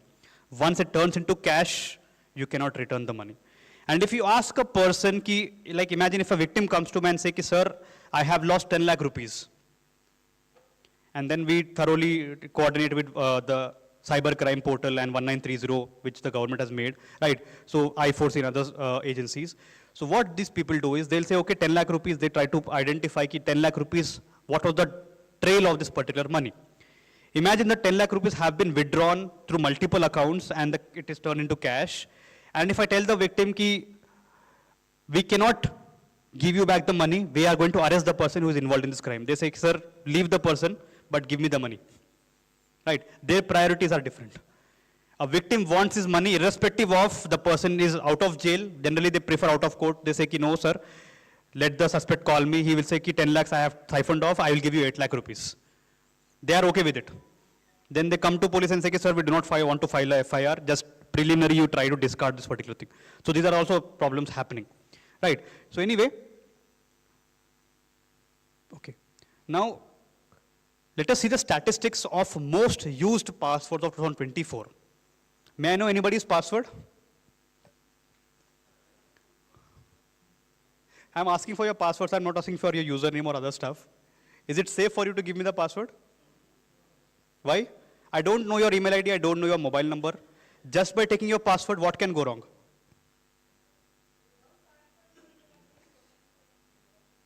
Okay, very good, ma'am as well. Right, right. Ma'am is saying without password only you are able to compromise so many things. What about password? Right. So basically, the disadvantage of sharing the password also on open forum is there are services available on the internet wherein I can take your password and search it on some websites. They will tell you how many accounts have this password. Right. And let us see the statistics of the most used passwords in 2024. 1, 2, 3, 4, 5, 6, 7, 8, 9 is the most common password being used worldwide, even on 2024. Okay. QWERTY 1, password is the password again of so many people. 1, 2, 3, 4, 5, secret, 5 ones, 1, 2, 3, 4, 5, 6, 7, 8, 1, 2, 3, 1, 2, 3. This is the, right. So imagine crores of people using the password as password. I can simply keep on guessing the password. So how do I counter this? Imagine, even if you imagine that your password is gone on the internet, how do you control damage? How do you ensure that even somebody knows your password, they cannot use it against you? What is the primary step? Changing the password. Okay. How many times? Sir? Change it frequently, then what will be the pattern, sir? We forget password, that is the problem. Right. So, we forget the password. Generally what we do in police is 2025, we'll add it at the rate 2025 in the end of the password. 2026, 26. So generally people follow that particular nomenclature because we don't remember so many passwords. One way to prevent this or curb this particular attack is use something called two-factor or multi-factor authentication. I'll tell you what basically it is. If I have your password, and if I know your email address also, if I enter the password, it will generally send you an OTP. But it is not enabled by default in Google or another website like Facebook or Google. Imagine I have your password and username with me or email ID with me. I can misuse it very well. But to prevent or to give me tough time, what you can simply do is one secure mechanism you can opt for is something called two-factor authentication, which is available in Google. If you just search for it, you will get it, right? Okay, so what happens is, even if I know your password, I enter it. The moment I enter the password, it will send an OTP to your phone. Unless I know that OTP, I cannot log into your account. That is the safest bet which we can use. Additionally, people have something called multi-factor authentication. Key one OTP, then you have something else also, you have your biometric and other stuff, and you have identification of phone key. This person is logging through iPhone 16 only or not. If he is accessing from other phone, it will not allow. All these things are in picture, right? So there are so many ways to attack you and compromise your accounts, but one way to secure, the most common way, is the most very robust way of securing it, is using something called two-factor or multi-factor authentication. Okay? Likewise, now generally ask, how many of you have tried to reset your Google account? If you have forgotten password, generally it gives you a security question, right? If you forgot your Facebook account password, you generally go forgot password. Generally you have an option, recover my security questions or recover via OTP. How many of you remember your security questions?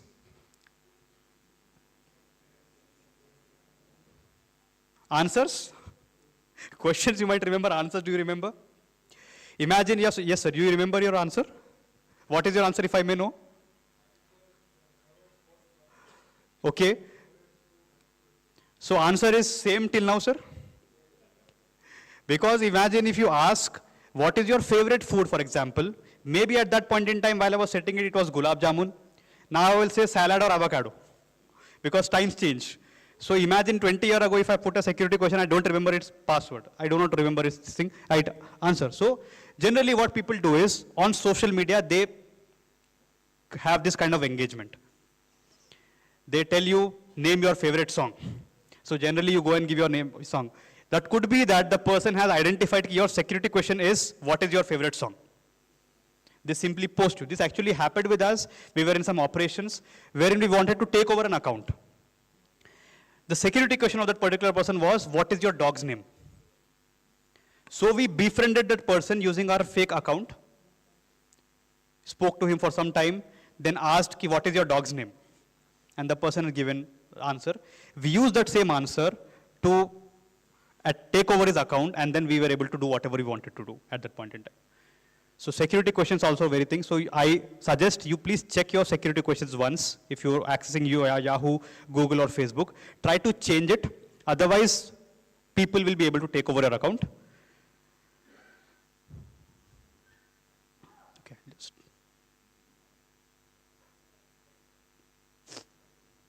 Okay, one thing is, now I've told you your data is leaked, but I'm not telling you where it is leaked, right? So to check for yourself, I cannot open it here because you will be embarrassed or I'll be embarrassed to show what data about me is known on the internet.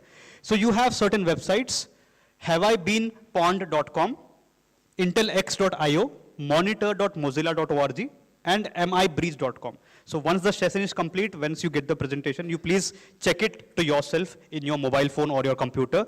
These websites, you are supposed to enter your email address. Once you enter your email address or mobile number, it will tell you ki any details about you has been leaked earlier or not. So I was shocked to see that about me, 46 data points have been leaked. I just searched my email ID on using mibreached.com. It gave me information that my email account is, they have identified my mobile number linked with it, my PAN card, my father's name, my house address, my sister's name, my mother's mobile number, everything linked with this mobile number. And if you see here, some data leaked to 2023 or 24, they have identified my username and password also. So it is not a very secret thing now. If I have your email address, we can search what password you already have on the internet. So there are services for that. Okay, some services I'm mentioning here, I will not mention the other services, maybe off the record I will tell you. But right, for time being, you can note down these sites. These are safe to use, okay? And the good part is, this website will let you search only your email account. You cannot search my email account on that website. Okay, so you can simply log into the website mibreeze.com, enter your email address, it will give you what it knows along with the data. It will not just tell you you have the password is available on this particular site, it will also give you the password which is actually your password. So mibreach.com is the most popular site which you can use. And other sites, you can search anybody's email address. They will not give you the data. They will simply tell you ki, yes, this particular email account was compromised on adobe.com or some other website, or YouTube or Gmail was compromised. That information wise they're giving, but the comprehensive information is available on this and as well as intelx.io. So these are 4 sites, very popular sites, which we also use in operations to identify our suspects. Okay. Then, how many of you use RFID cards? This RFID cards, yeah, you might be using your debit or credit cards. Tap to pay, NFC, yes. Everybody have switched to it. You don't even have to enter OTP or PIN, right? You simply tap it and you pay it. Okay, so now, how secure are these? How many of you take your kids to these game arenas where you have the cards, where you can simply tap and play, right? So what we have done is, we have such kind of readers. For the sake of research, we brought it in our academy. And we have seen that if you give me your card, I can clone your card and use it. As simple as that. You give me your card, like imagine if you have a biometric or card-based attendance entry in this particular academy or in this particular institute, I can simply take your card for a second, which has IRFID. I simply tap it on my device. I have already brought it with in my bag. I'll just show it to you. Right. So this card reader will read your card, and I have these couple of cards with me that also have brought it. I can simply clone your card into it, and I can use it. Similar thing can be done on your ATM cards. I take your ATM card, sir, I want to see how the ATM card looks like. I tap it on my device, I copy all your data, and then go to an ATM which is in this premises and siphon off the money. Easy as this.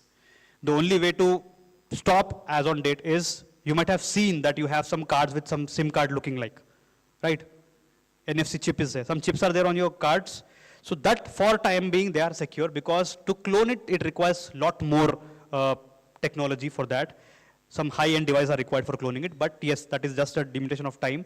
Maybe in some months or maybe a year, that also becomes very common. So how do I ensure that the card is with me, but you are cloning my card and using it in an ATM? How do I prevent this? Right, because you know, even though I take your card for 1 second, or maybe I take your details, like I take your credit card number or debit card number, I know your details, I fill it manually in my card. These are blank cards which I have. I fill it into it, and then I can go and encash your money. So you are in Hyderabad, I go to Delhi, from Delhi I withdraw it. Now what happens? How do you secure it? Bank will say, you have informed me, but money is gone. So the liability comes on bank. You say, sir, I have my card with me, but somebody has withdrawn, how it is possible? Then bank will say, okay, sir, we'll give you the money back. But how many of them will go to bank? Or maybe the person knows. Imagine my wife knows this is possible, so I give my wife, please go to Delhi. This is my card. I go to bank, sir, I have not withdrawn. Bank will give me 1 lakh rupees. My wife has done shopping of 1 lakh rupees in Delhi. So to prevent this, one thing you can do, sir, is you have an option in your mobile application. If you're using SBI, Bank of India, and other applications, whatever application you're using, those applications have an option to disable withdrawals. It has just a radio button, just slide it. Just you can enable, disable button is there. I can enable that so that my card can be used to encash. So any card number which is, even somebody has cloned my card, if they try to connect to the ATM and withdraw it, the bank will prevent it from withdrawal. Second thing is online. Imagine if your card details are available on the internet, somebody wants to buy something on Amazon or Flipkart or other websites using your card, you can simply disable that option in your mobile phone app, net banking app, that nobody can make online transactions with that. It is readily available. You can enable, disable it. It will not take a lot of time. Just enable it when you are making a transaction, disable it after transaction. Nobody can misuse your data. It has 3 options there. One is disable online transactions. Second is disable point of sale transaction, that is your card swiping. Third is disable withdrawal of ATM. And fourth option also is there, wherein you can limit how much money I can withdraw or how much money I can do transfer on the internet using my card, or how much purchase I can make using this particular card. So it has a limit from 0 to 40,000 rupees at one transaction. So you can even limit that. So the lesser limit, the lesser prone you will be, and you will have the damage control will be possible. Right. So this is how it is. And you have these tags also. Again, the tags, RFID tag, it might look like a keychain. You simply take it. I can completely put your card data onto this particular tag.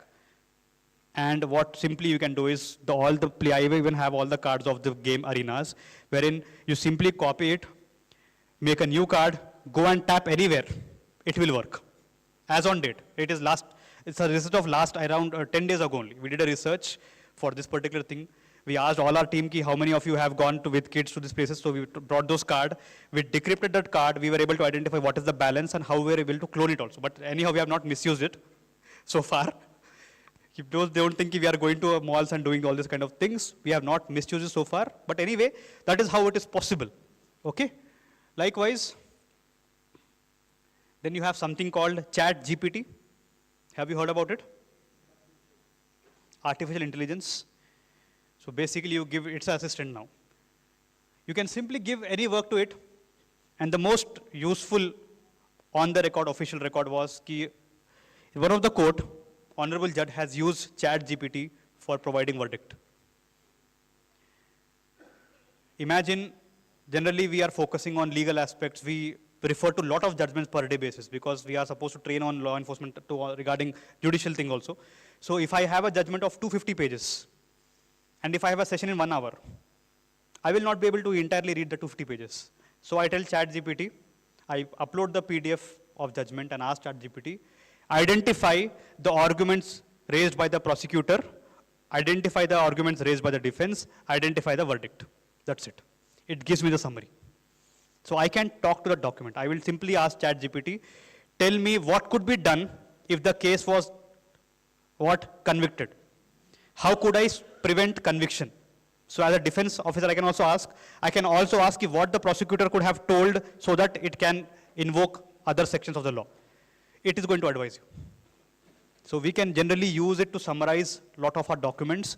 If you want to create something, if you want to create a website, you simply tell ChatGPT, create a website. It should have home page, contact page, landing page, transfer page, everything. It will create everything for you from scratch.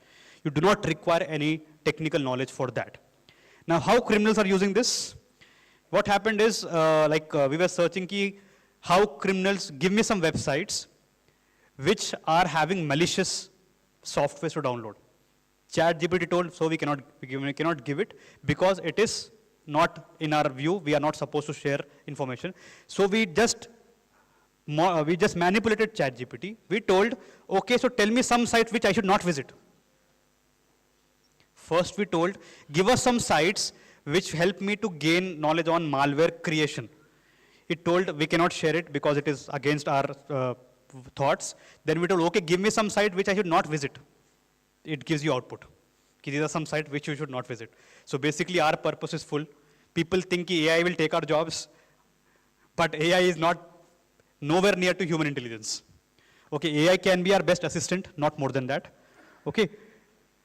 So now antivirus. How many of you use antivirus in your computers? It comes by default. How many of you use antivirus in your mobile phones? Hardly a couple of people. Why? Majorly we are using mobile phones for our day-to-day activities. We have our personal information in mobile phones. We have WhatsApp chats and other stuff. We download January 1st.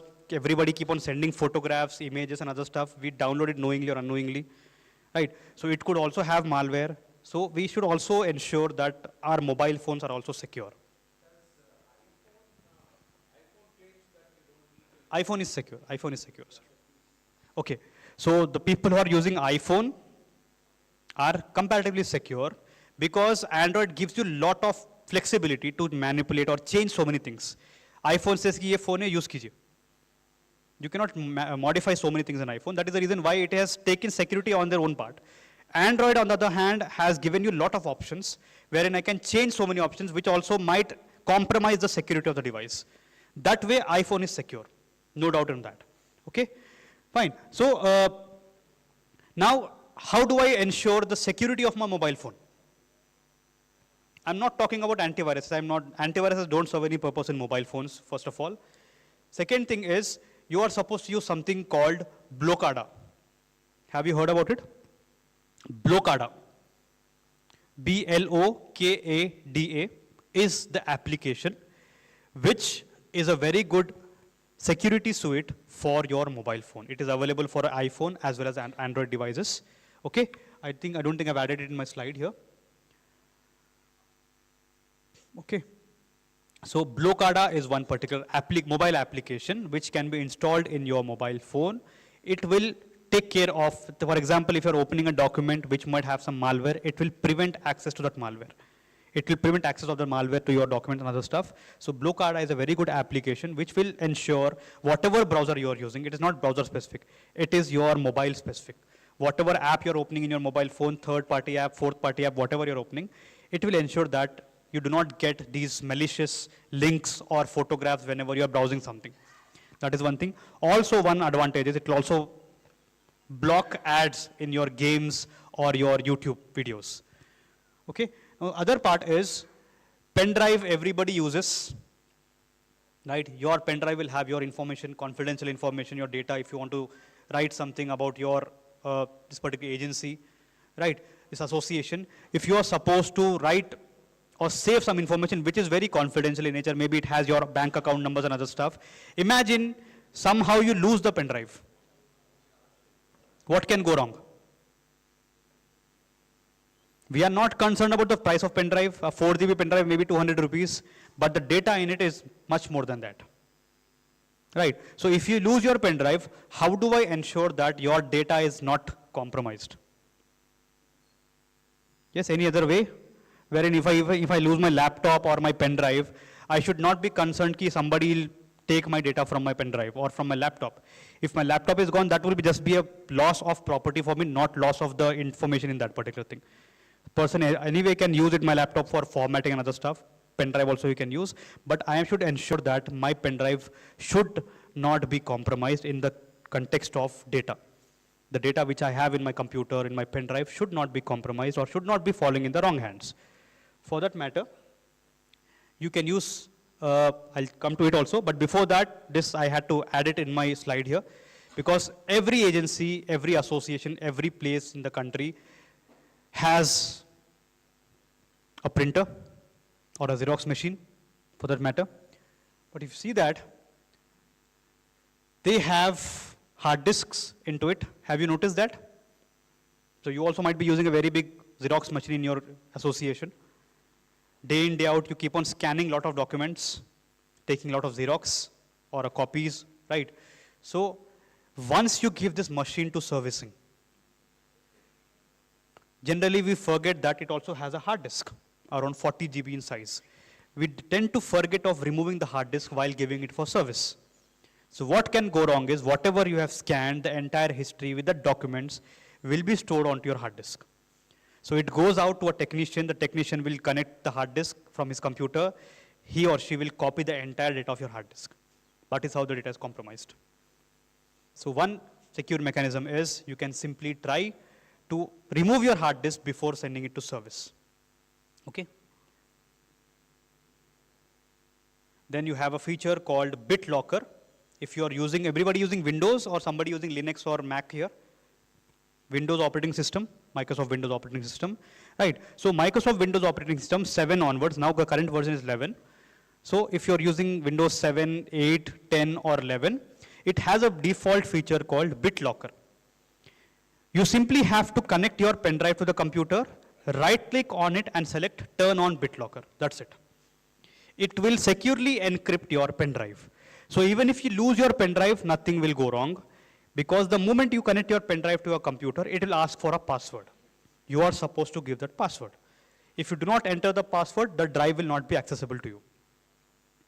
At maximum, the attacker or the criminal, what he can do is, he can simply format the pen drive and use it as a new storage media, but your data, the old data, will be intact. It will not be able to be used by the, any technology, state-of-the-art technology will not be able to decrypt this particular thing. Okay, so only one mechanism is enable BitLocker on your pen drive or your hard drive or whatever it is. Even a small pen drive of 1 GB or 2 GB also will serve purpose. You can put it on a memory card also and simply use BitLocker. It's a default feature available in your Microsoft. So you don't even have to install something else. Okay. And then another part is email. Most of you use Gmail for official communication. right? Imagine somebody, if you are stationed somewhere, somebody asks you, sir, please send me a passport copy for the printout. You send them because you do not have an option. Generally use WhatsApp or you use Gmail, which is in your mobile phone, configured in your mobile phone. You send it to them and you forget about it. Maybe a couple of years later, that document will be available on somewhere on dark web, or somebody might be misusing your document like Aadhaar card or your PAN card or your passport. So to counter that, what you can simply do is, you have an option called confidential mode in Google itself. In Gmail, when you are composing an email, you have an option called confidential mode. I simply click on it, and then I send a mail to you, and I can put a timer. Ki after 1 week or 1 day, this particular email will completely discard, like something in Mission Impossible. Tom Cruise wears a spectacle glasses there. After this message, automatically this destructs. Likewise, in Gmail, you have a feature called confidential mode. I simply send you an email, including attachment also. I send you the body of the mail as well as attachment will expire after the specified duration. So after 1 day, if you open the email, so it will be something like this. For example, if the person is looking like this, the content looks like this, let's meet for discussion of dark web. Then the person who has received the email is supposed to enter the mobile number. They will receive an OTP to decrypt this message. After that, you see, after the specific duration, you cannot see anything. You cannot see the body, you cannot see the content of the email. The only thing which you can see is the title, or what you have written, the title or subject of the mail can be seen. Other content completely is gone. So if you are to share some information which is confidential for that particular point in time, share it to them, and immediately once the person downloads it or once the person opens it, and then you can click on revoke access, or it automatically expires. The basic thing which we can do in Gmail, this is offered by Gmail again by default, so you can use something called confidential mode. Okay. Other thing is generally, yes sir.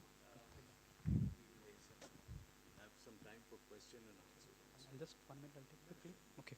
So I'll just take a minute.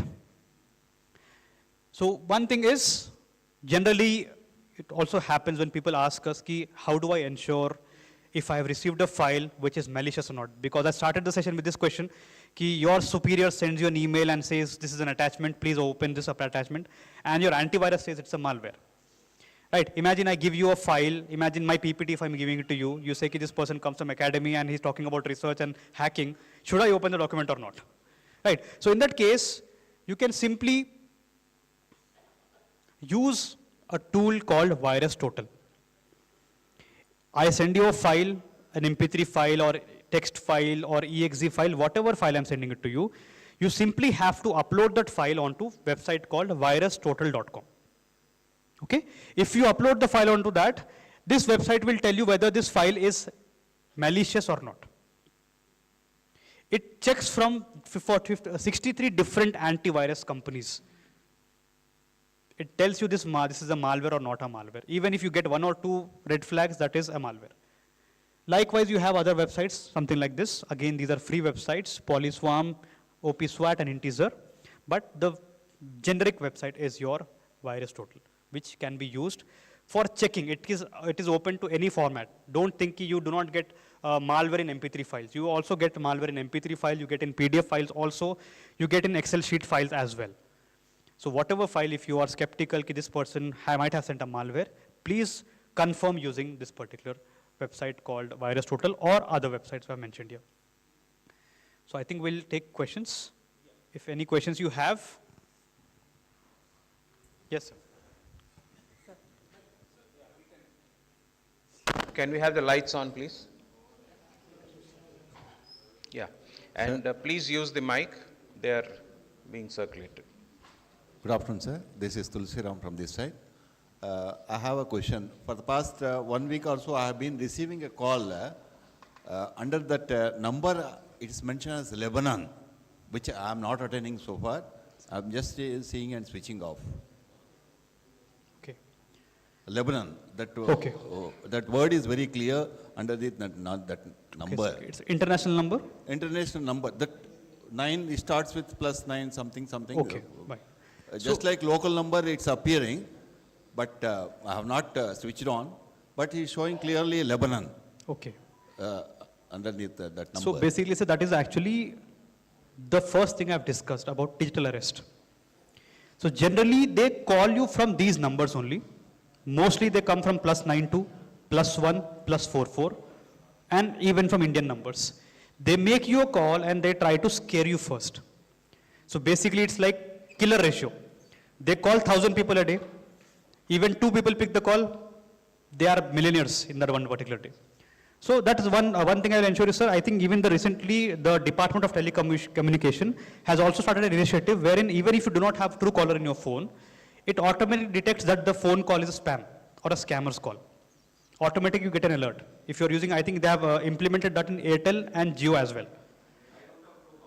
Okay, so even if you do not have Truecaller, sir, that is the thing. Government, for example, if telemarketing person is calling you, you do not have the number. Generally, we would not be able to know unless we use Truecaller, right? But now, if a telemarketing person is calling you, automatically your service provider will tell you that this is a telemarketing, possibly spam or scam. So you can simply ignore that particular call. And yes, there is no harm in not picking up the calls of international numbers. Nothing can go wrong if you do not pick the call. Okay.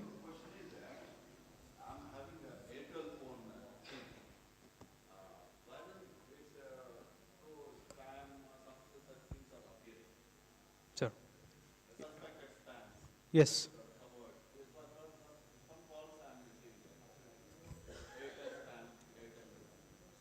That is what, sir. They are randomly calling everybody. But once you start receiving the call, then your number will be shared with other people. Right, they have a list of people who are responding, who are not responding. The person he responds one, then they say that this person is falling prey. Next time other people will call and try to siphon off money from you.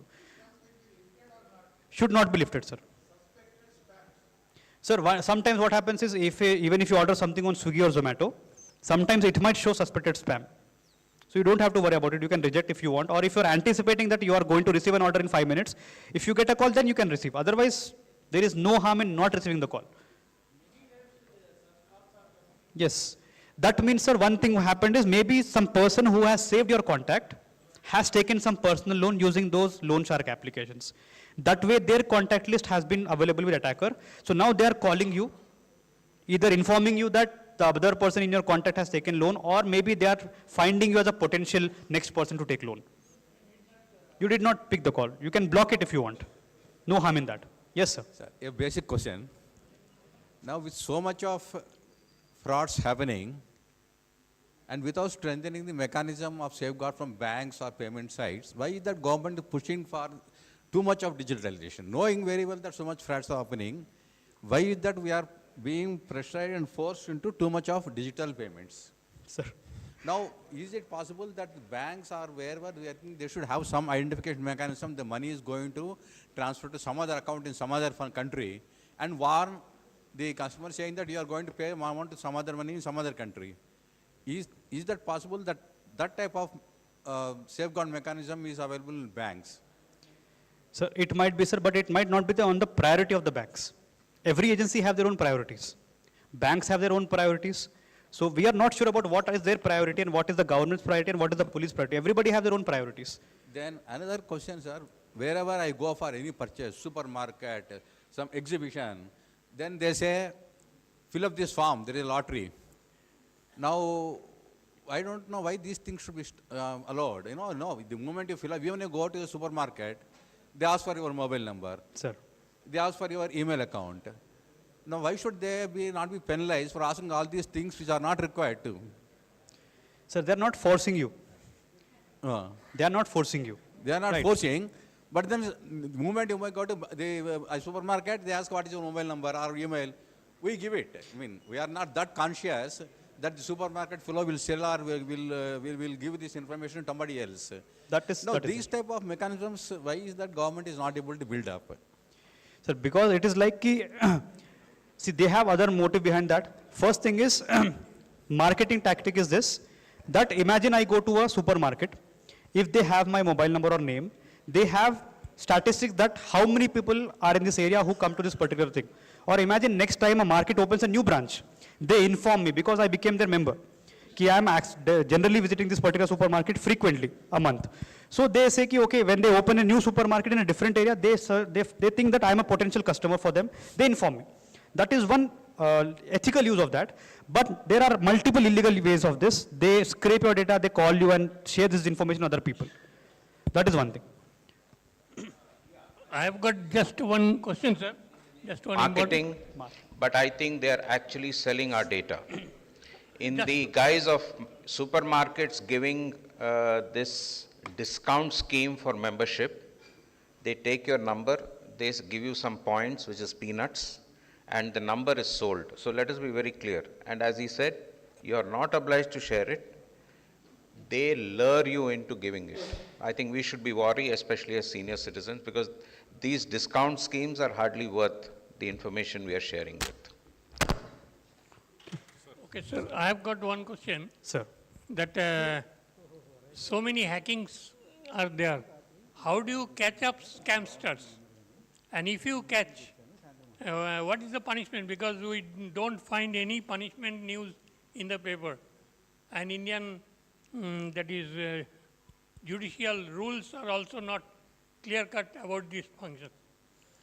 And another important point is that all these hackings are done mainly by age group of 18 to 25, because then all just from children to adult persons, they want to challenge the world. So you should have a policy of catch a thief, to catch a thief, set a thief. You should also have anti-hacking persons of that group. I suggested long back to Indian Railways also. And because I am from IEEE regularly creates hackathon competitions. So these hackathon champions, at least they should be given some chance to work with police academy, cyber security and all this. So that is my request to you. Sir, thank you, sir. That's a very tricky question, sir, you have asked. One thing is the age is, problem is the younger the person is, the less he gets in jail, the less sentence he gets. That is the basic USP of people being younger. They generally get into it and they simply in 6 months or maybe 15 days they come out. Other thing is, the places where this particular crime is being committed. For example, there are some certain states where majority of the crimes are happening from that particular states, right? So what happens is, the police officers in that area are generally threatened by these people. And they tell them that the moment some other officers from other state come to this particular area, inform us. Otherwise, we will not leave your families. So somehow they keep on threatening them. That is one thing. Other part is, whatever they're doing it, for example, if they're doing frauds, they do not take it on their own accounts. Imagine if I have paid 10,000 to somebody, and the person has to give 10,000 back to me, he will pay 10,000 to me, but not through his account. Some other scamster will pay to my account. So what happens is they are creating a lot of digital trail. Out of 1,000 accounts to which they are sending money, maybe only 900 are genuine people who are being used as mule accounts. The other 100 are, confusing us in these 1,000 accounts. So that way it is creating a lot of problem for police also. But yes, recently the government of India has taken an initiative wherein one number, one fraud. Imagine one number has called you and made a fraud. This SIM card, the police has the power to block this SIM card forever. So that way he cannot keep on getting new mobile numbers. Okay? Excuse me. Yes. I think that will be the last question, sir. Please. Yeah. I'll stop. It's okay. No, please. No, I just want to ask you, when you get a spam call, suppose you send a message to him, please send a message. So normally you don't get message from there, right? And similarly, suppose sometimes you give a card, they ask for the password, you give it the password to them.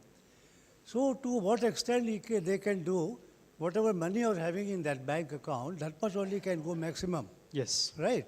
Suppose you keep 40,000 rupees, so you're taking risk of 40,000. So you give the password, your card, and give the password. So you're safe, at the most how much amount will go, 40,000 rupees. What is your advice on this? I have another thing with this. Sir, problem is, yes, you are right up to some extent. But sir, a new thing has been introduced here.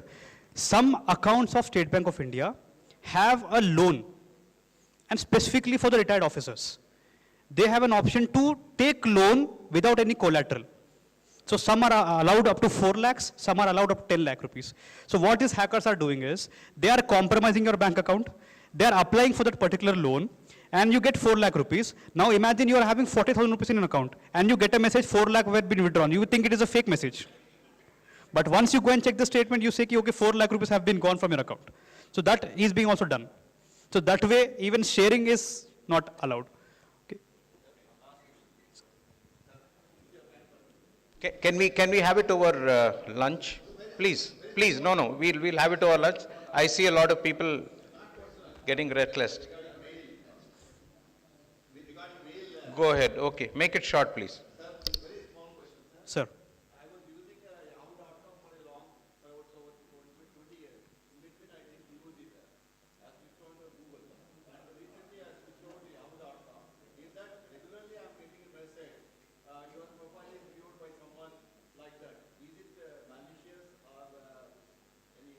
Yes, sir, it is malicious.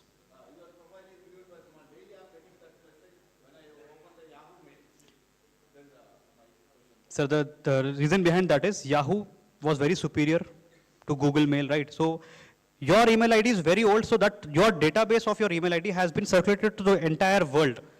So most of the people are having your email ID now. So if you are targeting Yahoo, that means the person has data from last 10 or 15 years.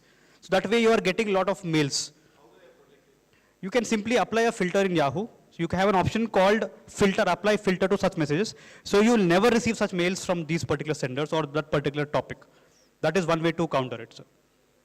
Okay, thank you. We are absolutely running out of time. I wish we had more time for more questions, but then he is a repertoire of wisdom and experience. We'll take an opportunity, maybe, hopefully, in the near future. We could have a web call also, sir, if it's possible by you. It's been a great general body meeting, I'm sure you'll agree, where we have got the expert advice for many of our issues relating to cyber frauds and mobile crime. I'm sure all of us will be wary of what is to be done. Just for the information of all of you, we will be circulating his presentation in a manner which will make it easy for us to implement, especially those sites and websites which will help us filter away a lot of things. Surely we must install antivirus software on both our laptops, desktops, as well as our mobile phones. That is the first thing many of us have not done. I do not have a antivirus on my mobile, but because it's iPhone, there's no problem.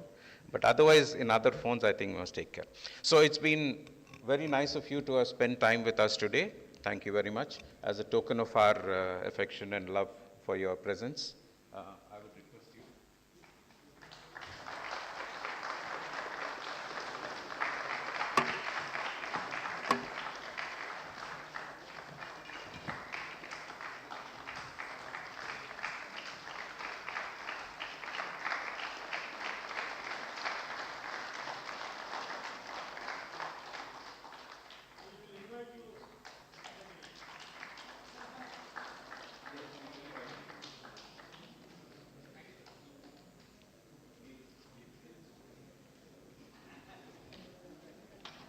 So, as usual, the last item on the agenda, a very, very brief vote of thanks by our Vice President. Yeah, I know the food is getting cold. Yeah. It's already 1:20, everybody waiting for the lunch.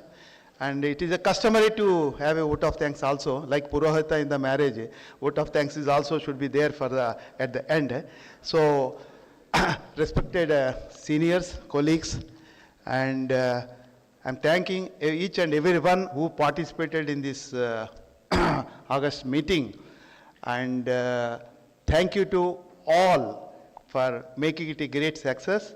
And I thank the IRISET authorities for readily agreeing to give this auditorium for conducting this one and given us such a wonderful logistic support they're given here. And we are always thankful to them. And thanks to all the contributors and donors who given in donations and make it it's a great, because of that one, organization now self-sufficient with the projectors, with the PC and with all other paraphernalia we are having. and lot of visible improvements are taking place, and thanks to the Rail Guardian, our editor, our executive committee, our president, and our advisor, who is a treasure his knowledge in this pension matters, etc. I thank once and everybody, and looking forward for the picnic. Those who are interested, please give their names also, and thank you, and please give some more contributions to make it more flourishing, this organization. Thank you once and all. Please do join us for lunch. The lunch is